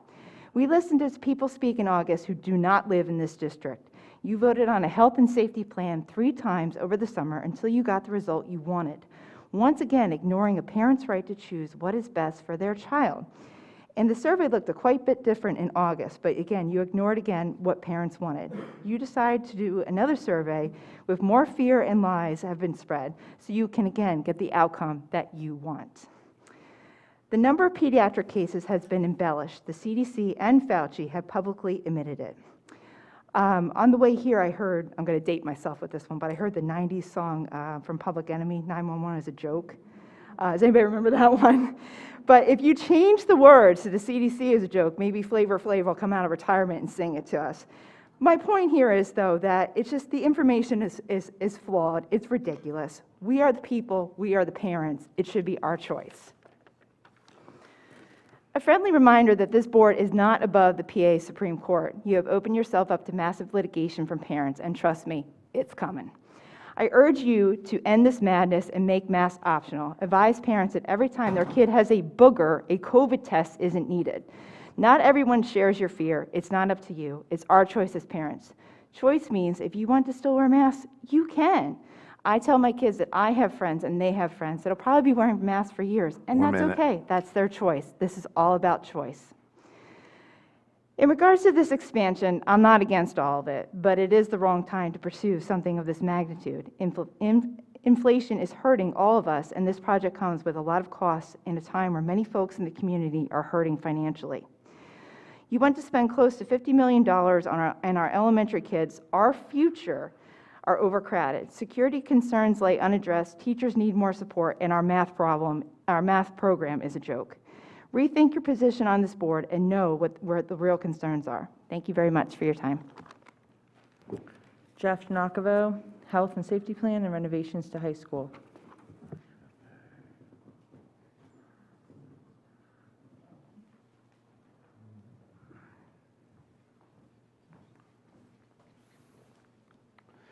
From your own health and safety plan survey results we showed tonight, 83% of teachers and support staff are vaccinated, soon to be vaccinated, or in agreement with vaccines, which means likely vaccinated.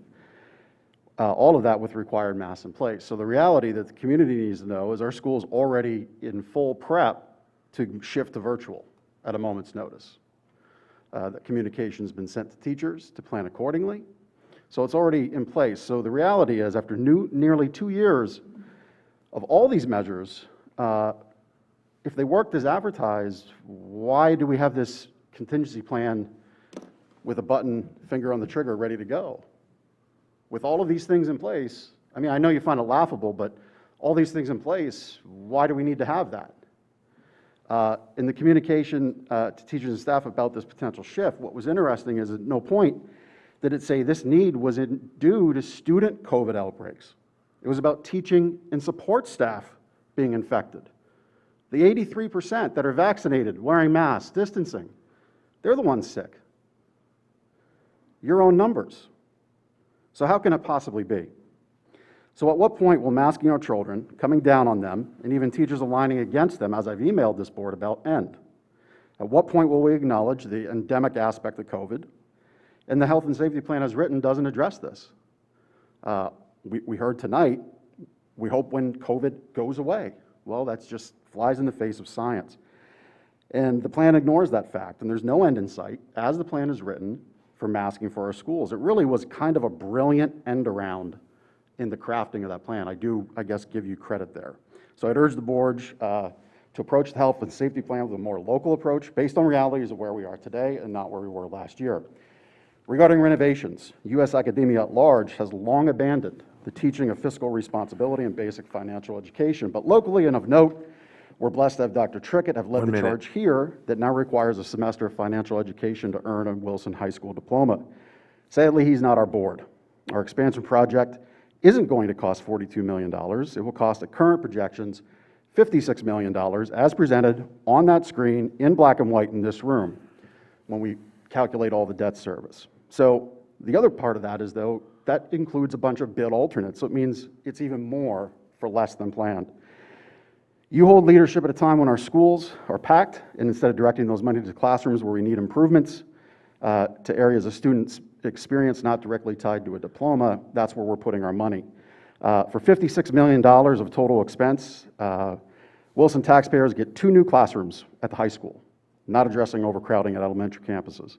The most prudent thing to do would be to drop the project, keep only the most important aspects of it in place, which are to connect the upper and lower house for security, and, if needed, replace aging mechanicals.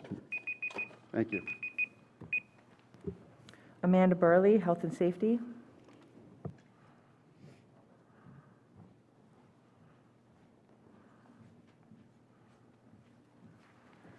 Good evening. Thank you for letting me speak tonight. And I want to start just by saying thank you to all of you. Thank you for all the work that you're doing. Thank you so, so, so much. I know you're putting a lot of time into this, and you're spending a lot of time listening to people complain. And I appreciate the grace with which you are doing that.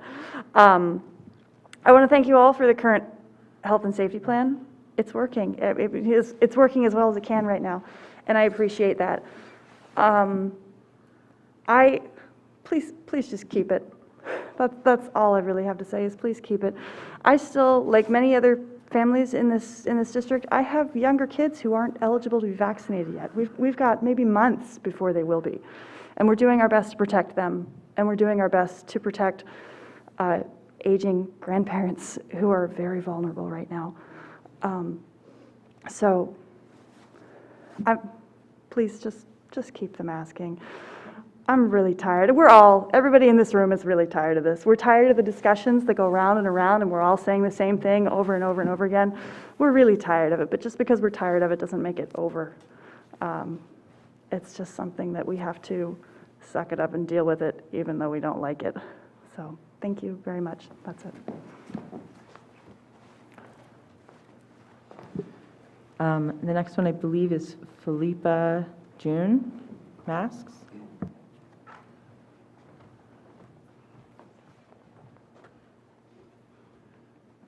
Good evening, everybody. It's my first school board ever, so I'm a little bit nervous.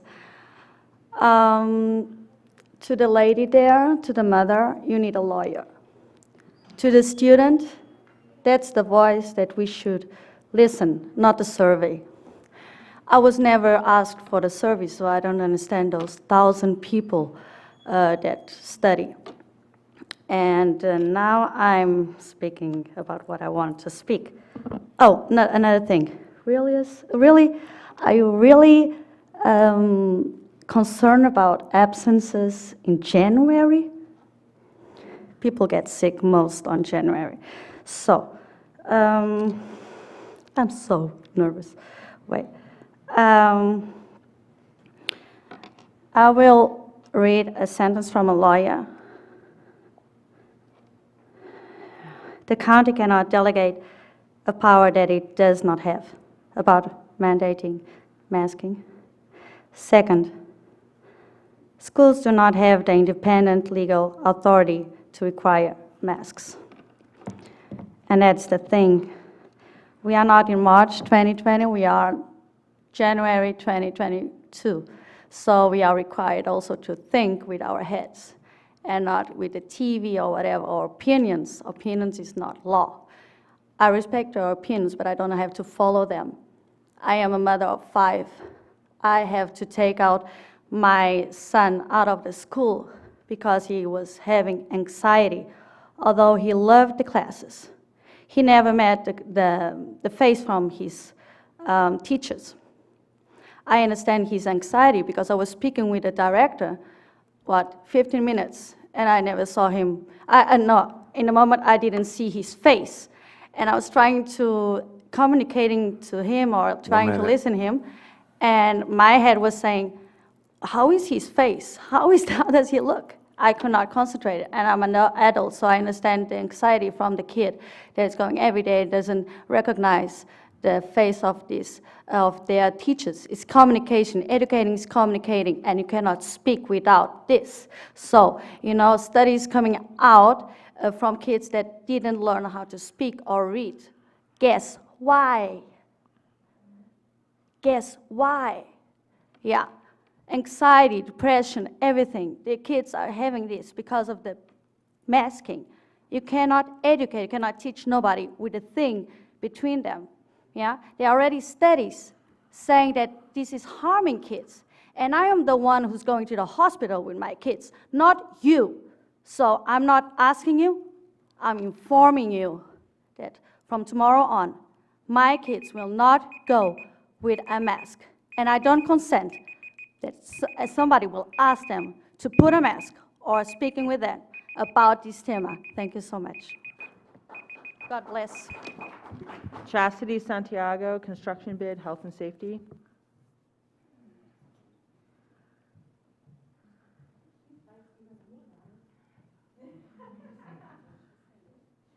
All right.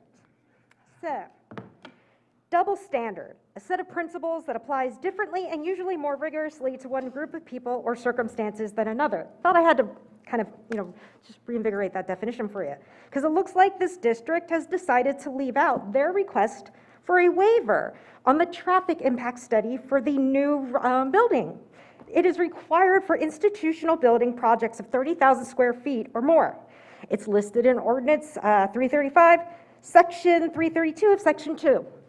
All of your task updates, I looked, it wasn't listed there.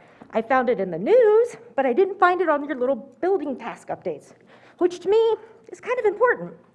Just a reminder, an ordinance is a piece of legislation enacted by a municipal authority or an authoritative order. It's not a guideline. It's not a DOH guideline. It is a law. And you realize that according to the CDC, the #1 leading cause of adolescent death, car crashes. Why would you ask for a waiver on something the CDC is telling you we can prevent? I don't understand it. It's illogical. It makes no sense. There's no argument that you could make to me that would justify your decision to seek this waiver designed to protect our children. I just don't get it. It's interesting, though, that you're more concerned with the mask guidelines and vaccine clinics for an illness that, less than 1%? Come on, guys, I'm not a mathematician. 36% mortality rate, a lot higher. The CDC and DOH language speaks to guidelines, which means suggestions and proposals. There are no laws or mandates that align with your mask mandates. I encourage you to think about your next communication sent to the parents of this community and double check your newsletters for maskless pictures. Come on, guys, seriously? The December newsletter had a picture of 3 people in the administration building, no mask. It's just simple 101. If you want to enforce something, you actually have to do what you're saying you're going to do.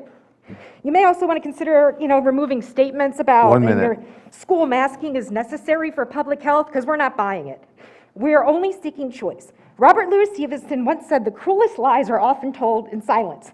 This district silently decided our children aren't worth the $15 per student cost of that survey that could protect them from the 36% mortality rate. You choose 1%. I'm disgusted. Shame on you.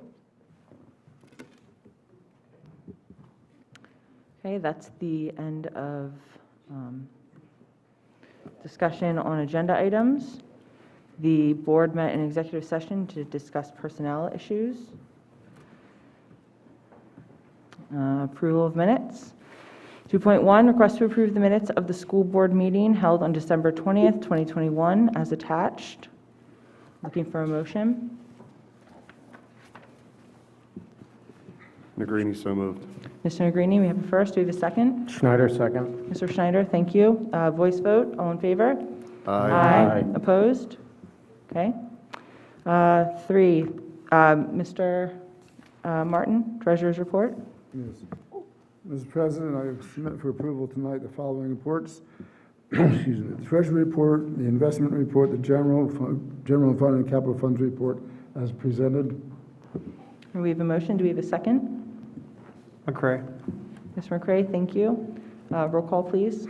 Mr. Case? Yes. Mr. Hart? Abstain. Mrs. Casper? Yes. Dr. Kennedy? Yes. Mr. Martin? Yes. Mr. McCray? Yes. Mr. Negrini? Yes. Mr. Schneider? Yes. Mrs. Cocker? Yes. That's 8 yes, 0 no, 1 abstain. Payment of bills, Mr. Martin. As Mr. President, I submit for approval tonight out of the general fund, $8,202,226.90. The capital reserve fund, $48,256.03. And now the 2019A construction fund, $102,230.07. We have a motion. Do we have a second? Schneider, second. Mr. Negrini? Yes. Yes. Second, thank you. Roll call, please. Mr. Hart? Abstain. Mrs. Casper? Yes. Dr. Kennedy? Yes. Mr. Martin? Yes. Mr. McCray? Yes. Mr. Negrini? Yes. Mr. Schneider? Yes. Mr. Case? Yes. Mrs. Cocker? Yes. That's 8 yes, 0 no, 1 abstain.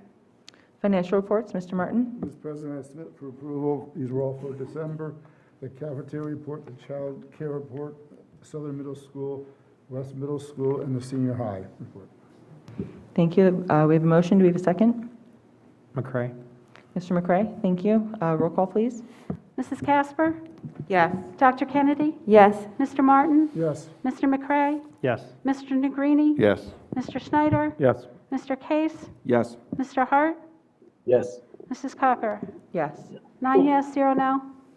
Superintendent's report, Dr. Fadley. Thank you, Mrs. Cocker. Before I make my recommendation for the superintendent's report this evening, I'd like to acknowledge one retirement from the school district. Michael Smith, fourth grade teacher at Cornwall Terrace Elementary School, effective the end of this school year. I'd like to publicly acknowledge him for his 33 years of service to the Wilson School District. And also here this evening is Erin Hoffmaster, who is on the agenda this evening to be the new counselor at Shiloh Hills. I'd like to ask her to stand if she's still here and be recognized by the school district. Welcome to the Wilson School District and our newest bulldog. With that said, I present the superintendent's report, inclusive of personnel and program recommendations. Thank you. Do we have a motion for items 6.1 Do we through? have to split out 6.5? I don't. Or can we? Please split out 6.5. Okay. Motion to approve items 6.1 through 6.4 and 6.6 through 6.9. So move, Negrini. Mr. Negrini is first. Do we have a second? Second. Mr. Martin, thank you. Roll call, please. Dr. Kennedy? No. Mr. Martin? Yes. Mr. McCray? Yes. Mr. Negrini? Yes. Mr. Schneider? Yes. Mr. Case? Yes. Mr. Hart? Yes. Mrs. Casper? Yes. Mrs. Cocker? Yes. That's 8 yes, 1 no. Okay. Motion to approve 6.5. So moved. Mr. Martin, thank you. Do we have a second? McCray. Mr. McCray, thank you. Roll call, please. Mr. Martin? Yes. Mr. McCray? Yes. Mr. Negrini? Yes. Mr. Schneider? Yes. Mr. Case? Abstain. Mr. Hart? Yes. Mrs. Casper? Yes. Dr. Kennedy? Yes. And Mrs. Cocker? Yes. That is 8 yes, 0 no, 1 abstain. Consent item 7.1, request to accept with gratitude the donations from Van Reed Athletic Association's gift cards to Redner's Market for families needing assistance in the Wilson School District. Gift cards were distributed to each district building to be used at the discretion of the building principal. From Gary Kohler, a check for $1,000 to be applied equally to the 5 elementary library budgets to be used at the discretion of the 5 individual librarians for the educational benefit of their students. In memory of Leo Kohler, to be placed in the general athletics funds to be used for the betterment of the Wilson Athletics Program. From David A. Kohler, a check in the amount of $300. 7.2, request approval to accept a 2021 Live Healthy School Grant check in the amount of $2,000 from Capital Blue Cross to be used to support Wilson's program to educate students about the value of lifelong physical activity and healthy eating. Looking for a motion to approve 7.1 and 7.2 as presented. Dr. Kennedy first. Do we have a second? So moved. Mr. Martin, thank you. Voice vote. All in favor? Aye. Against? Okay, thank you. Student Services, 8.1. Request permission to ratify the contract with Conrad Weiser Decision School for one special education student for the 2021-2022 school year at a cost of $232.44 per day, beginning 8/25/21 and ending 6/3/2022. 8.2. Request approval of PDE's Emergency Instructional Time Template, Section 520.1, outlining the proposed temporary instructional schedules under remote and virtual models for 2021-2022 school year. 8.3, request approval of the linkage letter between SAM and the Wilson School District for 2021-2022 school year. 8.4, Request approval of the linkage letter between Salisbury Behavioral Health LLC and the Wilson School District for 2022-2024 school years, pending solicitor review and approval. 8.5, request approval of the ARP Supplement IDEA B611 agreement with the BCIU in the amount of $254,030.37 to be used for special education costs in the 2021-2022 fiscal year as attached. 8.6, request approval of the board committee's recommendation for expulsion of one 15-year-old student after hearing and written report upon the conditions set forth in the report to the board. Looking for approval for items 8.1 to 8.6 as presented. So moved. Mr. Martin, first, do we have a second? Casper. Mrs. Casper. Any comments? Yes, Mr. Martin. Yes, Mr. President, I have a question on 8.1 also. There's a gentleman, sorry, I get the wrong one here, hold on here. The cost. I think that was 9.1, Mr. Oh, I'm Martin. sorry, I'm ahead of myself, sorry. It's okay. I retract that. Any comments on 8.1 through 8.6? Okay. Then roll call, please. Mr. Negrini? Yes. Mr. Schneider? Yes. Mr. Case? Yes. Mr. Hart? Yes. Mrs. Casper? Yes. Dr. Kennedy? Yes. Mr. Martin? Yes. Mr. McCray? Yes. Mrs. Cocker? Yes. 9 yes, 0 no. 8.8, request approval to continue with implementation of the district's current health and safety plan. Looking for a motion for 8.8. Dr. Kennedy, a second. Casper. Mrs. Casper, any comments? Mr. Martin? Yes, I obviously don't want to beat a dead horse here, but it's not whether the virus is real or not, because I think we all know that it's a real situation. The problem comes in, we're doing almost the same thing that the governor did. He's trying to use his power to implement a law that does not exist, and as we know, the Supreme Court has turned that down. We're kind of doing the same thing, because if you do read this school code, it doesn't really specifically address this situation, and it's going to take, unfortunately, thousands of, well, actually millions of dollars were wasted on that Supreme Court thing, because it was pretty much a unanimous decision, which was not to be unexpected. What was interesting was about the Supreme Court, as you know, in Pennsylvania, 7 Supreme Court justices and 5 of the 7 are Democrats, and they even understood what he did was wrong. We're almost in that same situation. We're taking a recommendation from, or rules from 1949, that it was totally different time period, totally different period altogether. And the intent, we're using the intent to do a masking policy, which should be a parent's choice. I'm not saying, I don't care what you do, it's your decision, but it's going to unfortunately take a lot of manpower and costs and wasted money to get this through, legislation one way or another, or the court will rule on it. And that's what's the sad thing about this.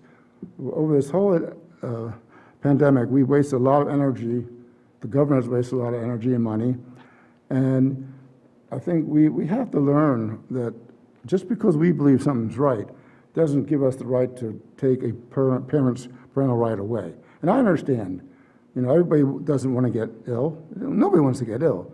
But as a parent, and I have grandchildren of school age, and it's unfortunate that we push the educational component of it while not really considering the aspect of a parent's rights. So whether this goes to court or not goes to court, I think several people said there's something in the works, I don't know.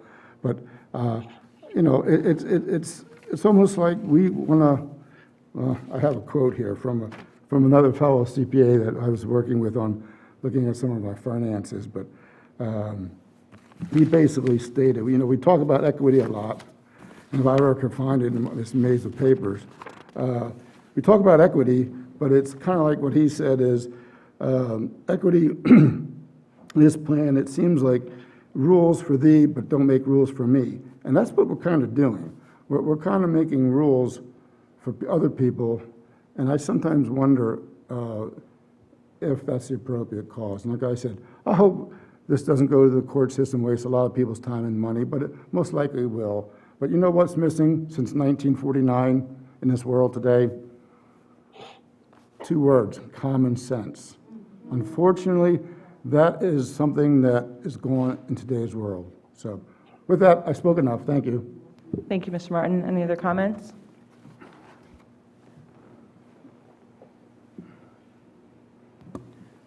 I'll just say that when we were in the auditorium 4-something months ago, there was a question that was asked about, will there ever be an end to this? And there won't be. And at that time, I said 90 days after vaccinations are available to children in our schools, I would say mask optional, and I'm sticking to that. Any other comments from the board?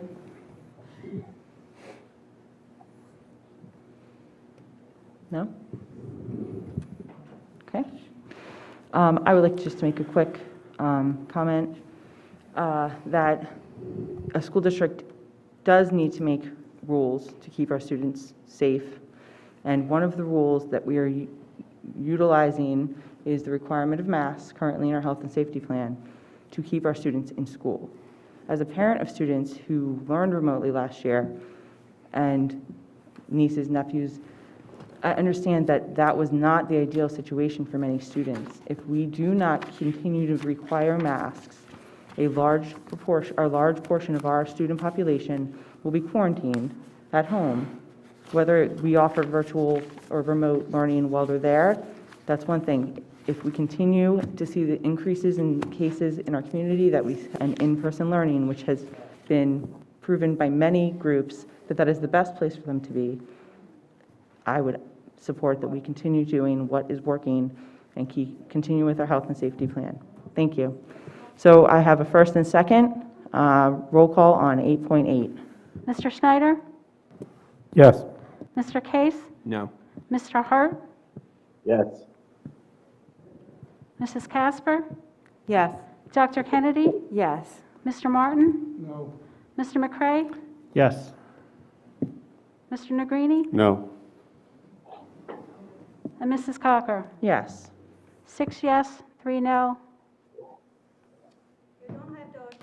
9.1, request to approve continue utilizing home care solutions with this price increase from $25 per hour to $34 per hour as attached. 9.2, approve operations agenda 9.1 as presented. Motion to approve 9.1 as presented.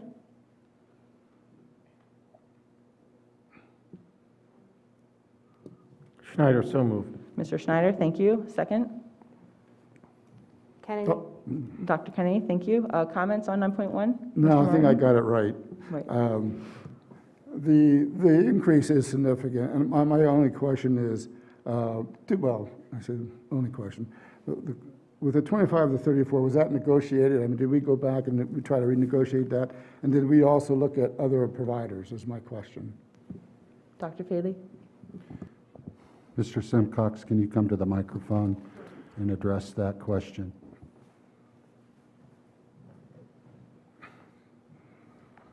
Good evening.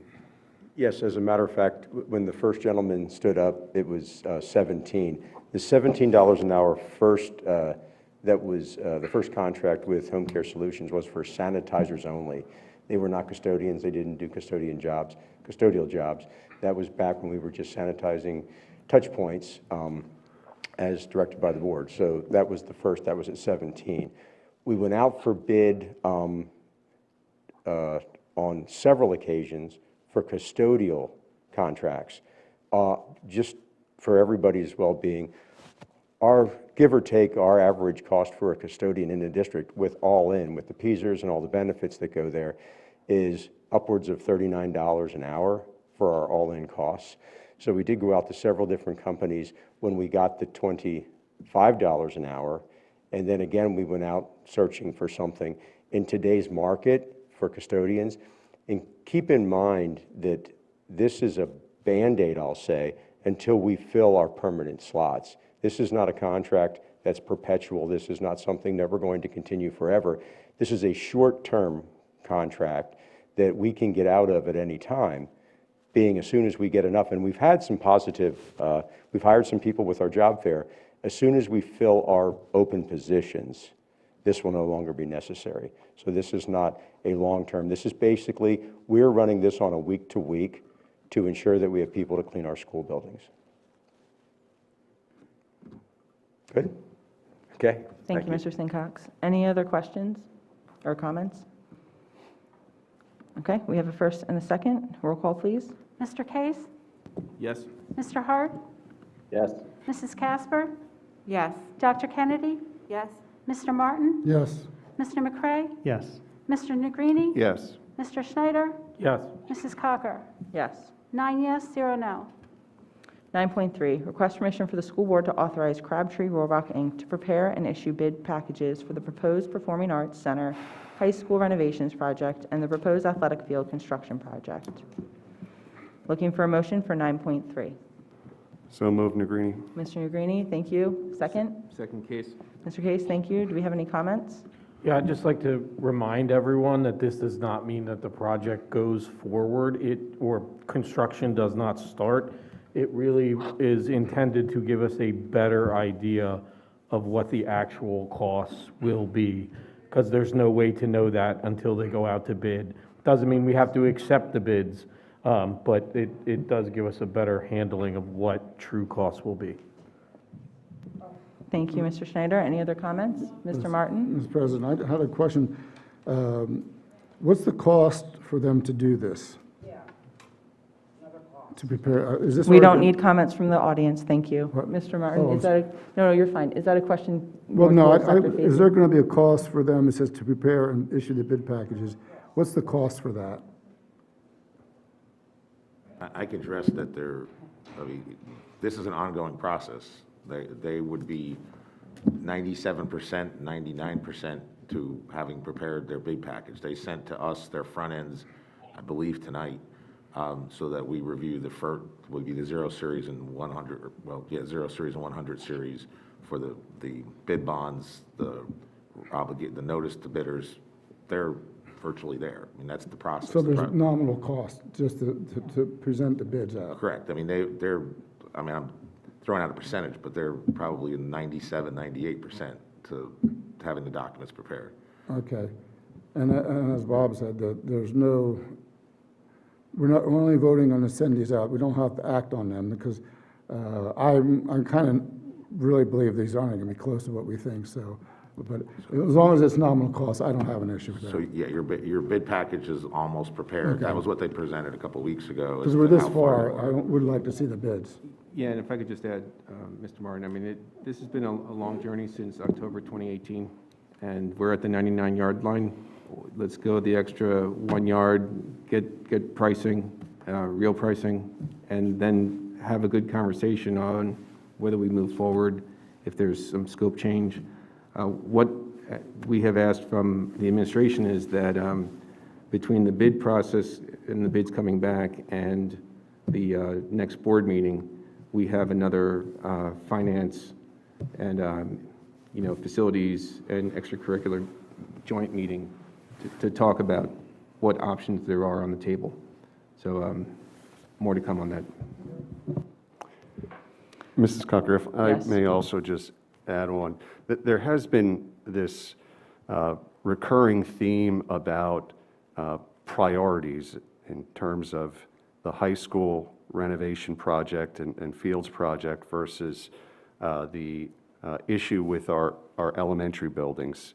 And when this timeline began back in 2018, this was being looked at jointly. This was both the high school and dealing with our aging southern middle school and dealing with overcrowding. And to kind of go back in time, there were presentations made in public to this board in work sessions and in discussions later on during our general board meetings where there was not consensus as far as what administration wanted to do and what the board at the time wanted to do as to whether or not to build a new elementary school, to shift the way that Wilson has done education and establishing Cornwall Terrace and Southern Middle School as a new early learning center where every student would begin their career here at Wilson,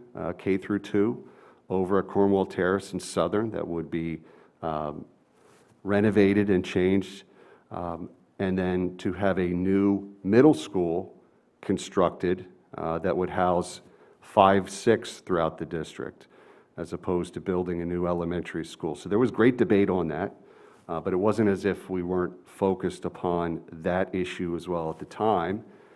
And then the pandemic hit, and then a decision was made to pump the brakes on all projects. A decision was made during that budget year not to raise taxes at all.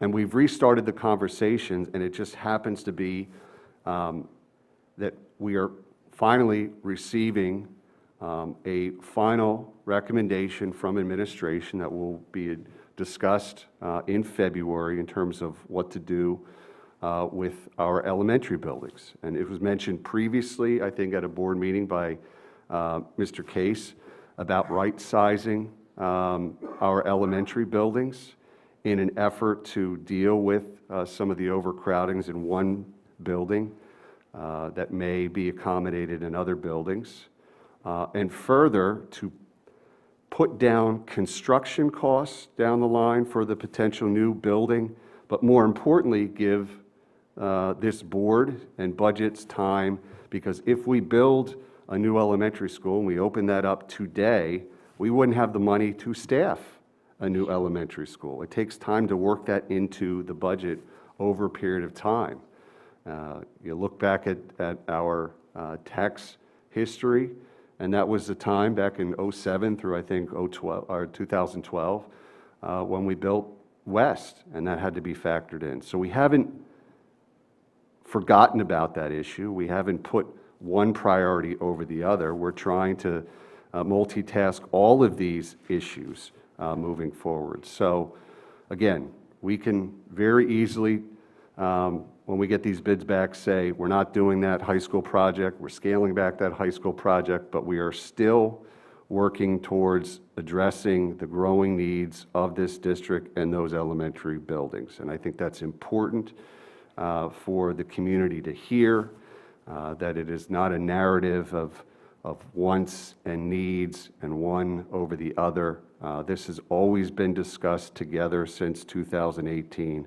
The split just happened to come based upon differences in philosophy and instructional needs. Thank you. Thank you, Mr. Negrini. Any other comments on 9.3? Okay, we have a first and a second. Roll call, please. Mr. Hart? Yes. Mrs. Casper? Yes. Dr. Kennedy? Yes. Mr. Martin? Mr. McCray? Yes. Mr. Negrini? Yes. Mr. Schneider? Yes. Mr. Case? Yes. Mrs. Cocker? Yes. 9 yes, 0 no.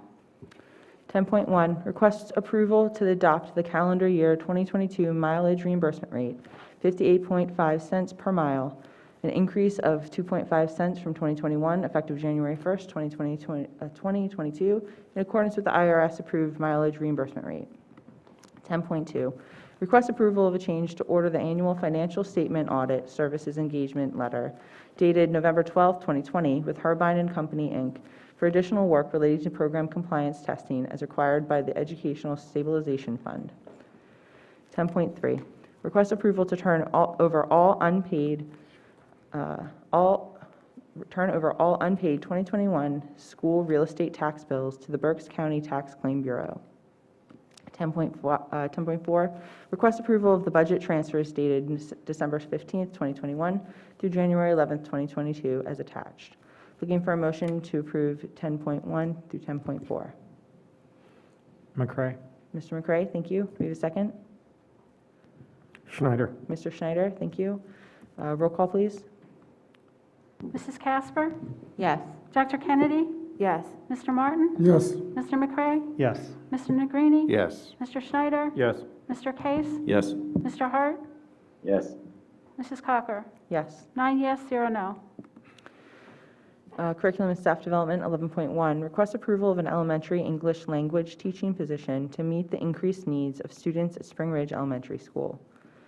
11.2, request approval of the affiliation agreement with Reading Hospital for a non-clinical honors internship program for high school seniors as attached. Looking for a motion for 11.1 and 11.2. Kennedy? Casper. Dr. Kennedy first, Mrs. Casper second. Any comments? Yes, President Cocker. I just want to commend the administration for being proactive on 11.1 with new position for English language instruction. Although this is based on Spring Ridge and their increased need, this population will continue to increase in our district. So I hope that we continue to be proactive in this way and approach it from an asset-based approach in that it is not a deficit if you enter this district with a language other than English. So thank you for doing that. Thank you, Mrs. Casper. Any other comments? Okay, we have a first and a second. Roll call, please. Dr. Kennedy? Yes. Mr. Martin? Yes. Mr. McCray? Yes. Mr. Negrini? Yes. Mr. Schneider? Yes. Mr. Case? Yes. Mr. Hart? Yes. Mrs. Casper? Yes. Mrs. Cocker? Yes. 9 yes, 0 no. 12.1, we have a second reading of Policy 903, Public Participation in Board Meetings. 13.1, Enrollment Report. And Committee Reports. Berks County BCTC, Mrs. Casper. Yes, I have no report. Our next meeting is January 26th. Thank you. Would you like to continue with Student Services? Yes, Student Services met on Wednesday, January 5th in the high school library. Just a couple things that I wanted to highlight. We continue to offer COVID testing for all district students and have now expanded that testing for staff out of our operations building on Mondays and Wednesdays from 8 a.m. to 2:30 p.m. The district also hosted another vaccine clinic on January 13th in collaboration with the Estabrook Pharmacy. Regarding the Equity Council, an invitation was circulated via email and is also available on the district website for anyone in the district to join the council. We would like to have a broad representation for the council since the goal of this body will be to inform and provide metrics for conducting an equity audit. So it's important that people understand that this is not something, the audit is not something that we're going to be spending money on. It's something that's going to be collaborated with the community, and we ourselves as a community and as a district will be forming the metrics to conduct that audit. So if any member from the Wilson community is interested, please visit the website to complete the initial survey by this Friday, January 21st. This is a great opportunity to get your voice heard, as this will be a working group. That's my report. Our next meeting is on Wednesday, February 2nd at 4 p.m. at the Wilson High School Library. Thank you, Mrs. Casper. Dr. Feely? I just wanted to add one additional piece of information. In addition to the advertisement on the website and in the district communication, we also requested and solicited input through the Reading Eagle newspaper for any individual that may not receive those other communication channels. Thank you, Dr. Feely. BCIU, Dr. Kennedy. The next BCIU meeting is on Thursday at 6:15, so I don't have a report for that yet. We didn't meet in December. And if I can do curriculum, our next curriculum meeting is the 26th, and so I don't have a report for that one either. Oh, it's here. Is it in here? Isn't this right? Well, in here, correct, yeah. Awesome, fabulous. Thank you, Dr. Kennedy. Berks EIT, Mrs. Schlossman.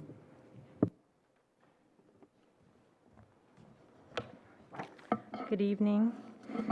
The Berks EIT Tax Bureau met on December 16th, and during that meeting, the financial reports from September, October, and November were reviewed.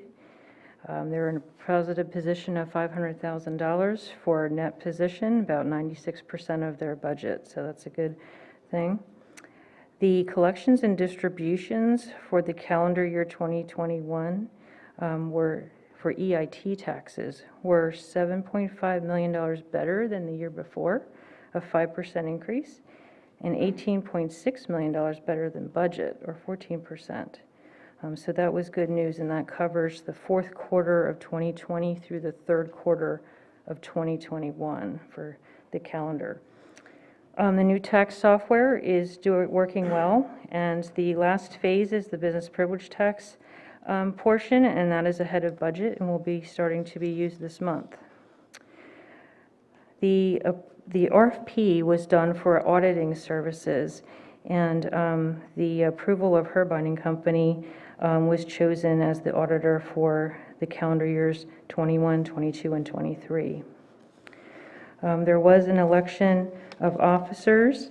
The chairperson is Diane Richards. The vice chairperson is Wayne Garris. I am the treasurer, and Rosemary Lemaster is the secretary.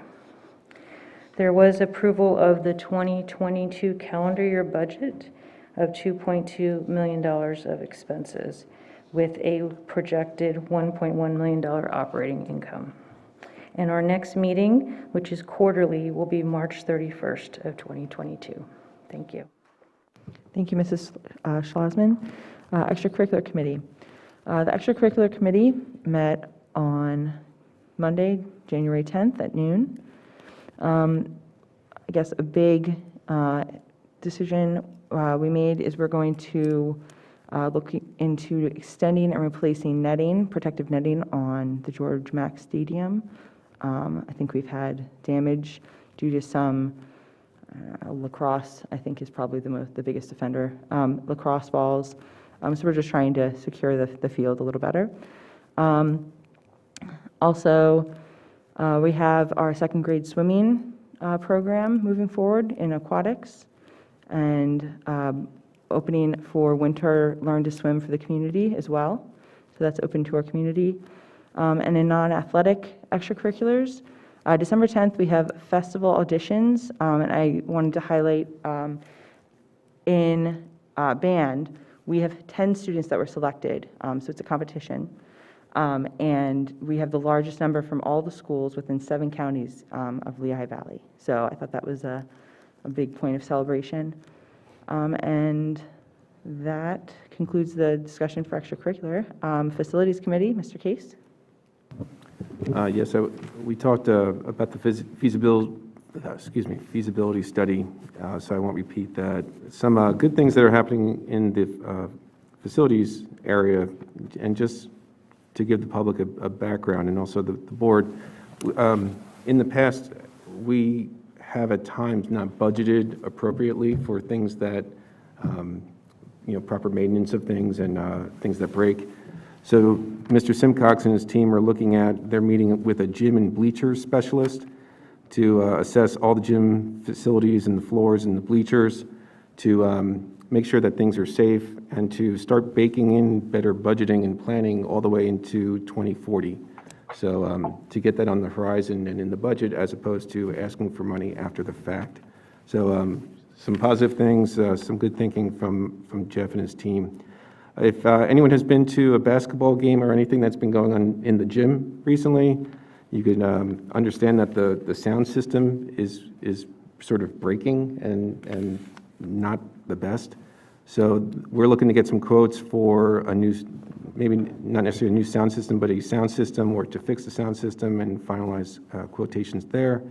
And there was a pipe freeze, just some things that typically you have to deal with at a school. There was a pipe freeze that happened over the weekend, and there was some, in the D300 area. And when I talked to Mr. Simcox today, he was quite proud of the fact that our internal team here at the high school fixed that on their own and came up with a creative solution to basically bring in a mini split and not necessarily heat that area through, hot water. So anyway, just the things that you have to deal with running a school in the wintertime, and there's an insurance claim, et cetera, but just wanted to show some good news about what the team's working on.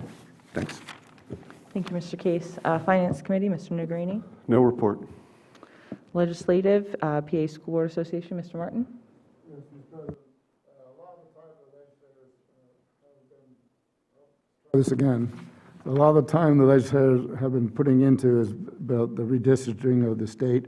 As you know, we lost electoral vote, so they've been busy dividing that up. The House approved the plan that goes to the Senate for approval. But what's interesting, the state also has to do redistricting too, and that doesn't go through the normal legislative process. That's by a committee, which is binding, it's supposed to be nonpartisan too. But I just find that really interesting that the legislators wouldn't approve it. It goes to a committee and that committee makes the recommendation and gets approved. So they've been spending a lot of time on that. And also, in the news, as everybody knows about the fair funding suit, that should come to a climax within the next 2 weeks after a recess. We joined in January 7th. And some of the information that I've been looking at through some of the suit, it's 15 schools in Pennsylvania support the Fair Funding Initiative out of 500. So there's not a lot of school districts supporting it, and there's various reasons for that, which I can talk to you afterwards. And the question is that the PA only funds 38% of all education needs in the state, and that ranks us 45th in the nation. And you might think, oh, that's horrible. Well, it is horrible. But the good news is when you combine in our local earned income tax, our property taxes, we rank 4th in the nation in spending per student. So it's good and bad there. The state doesn't do their share. It puts the pressure on the property owners to cover that balance. So I'm really interested to find out what happens here, because if there's some type of uniform, it could impact property taxes. It might even go away if the state has to fund 100% of it. So there's a lot of things, moving parts to this, which we won't know until the Supreme Court comes out with a decision. And the Supreme Court wasn't favorable to the governor on the last, his last go at. So he supports not doing this. I probably said that the wrong way. He's not a fan of the fair funding and does not support fair funding. They did, in the committee meetings, they did a comparison that the highest district in Pennsylvania spends $27,335 per student, and then the lowest school district spends $10,235. So you can see there's a big discrepancy, and it has to do with property taxes, of course. The more affluent the district, the more the taxes are. So that's why I said this thing's going to get really interesting. That's on there. Also, the House is presenting a bill that would do away with cross filings. And there's many reasons for it. I'm not going to get into pros and cons of that, but that most likely will get vetoed by the governor, who opposes that. And that's all I've got. Thank you. Thank you, Mr. Martin. Human Resources, Mr. Hart. No report. Public Relations, Mrs. Troutman.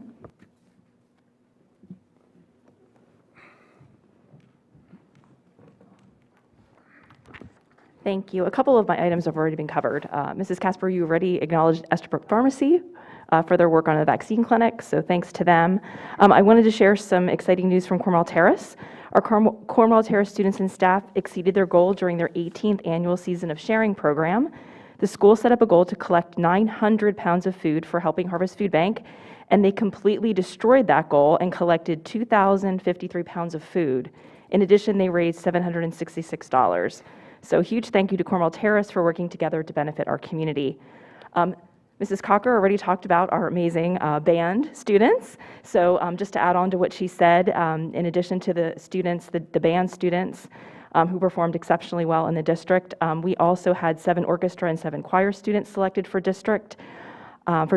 In addition, at the county festival, we had 13 band students selected for county band, which was the most in Berks County. 9 choir students were also selected. We did recognize all of these students in the recent edition of the Bulldog Blitz, so if you want to check that out, you can see all of their names listed there. So we just want to congratulate all of these students and wish them the best of luck as they move on to the next level of competition. And then finally, we just wanted to announce that on Wednesday, February 2nd, Wilson Athletics is going to host our National Day of Signing Recognition ceremony for all our high school seniors who have committed to play collegiate athletics next year. The ceremony will be held in the Wilson High School Auditorium at 4 p.m., again on February 2nd. It's open to the public to attend, so let's congratulate all these students as they continue their athletic careers at the collegiate level. Thank you. Thank you, Mrs. Troutman. Educational Foundation, Mr. Case. The next meeting's January 28th at 7:30 in the morning here.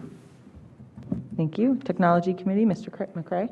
Our next meeting is February 22nd at 4:30. Thank you. Ms. Negrini is not here tonight for student outreach, so Ms. Clark. Thank you. I just wanted to thank you all for letting me step in for Maddie today. I wish that she did great tonight, and go Bulldogs.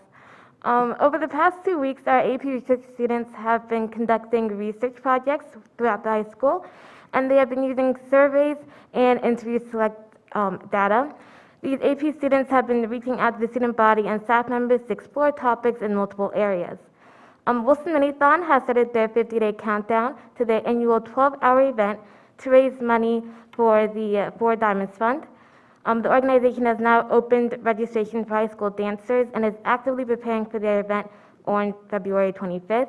If you're looking for another chance to donate to Wilson Mini-thon or the Four Diamonds Fund, we're having a Zubin Night event later this week in the high school gymnasium.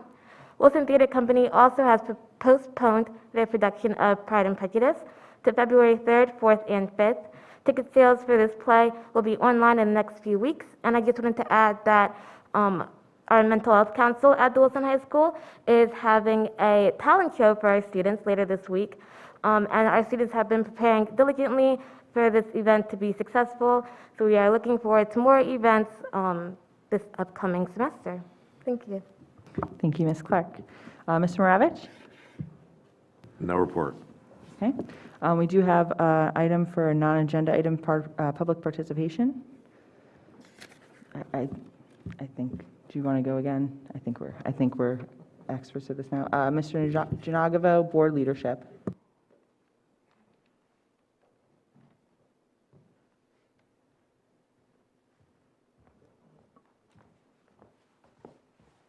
So I want to talk about the vandalism issues that have been going on, the student that commented about bathroom closures, through this lens.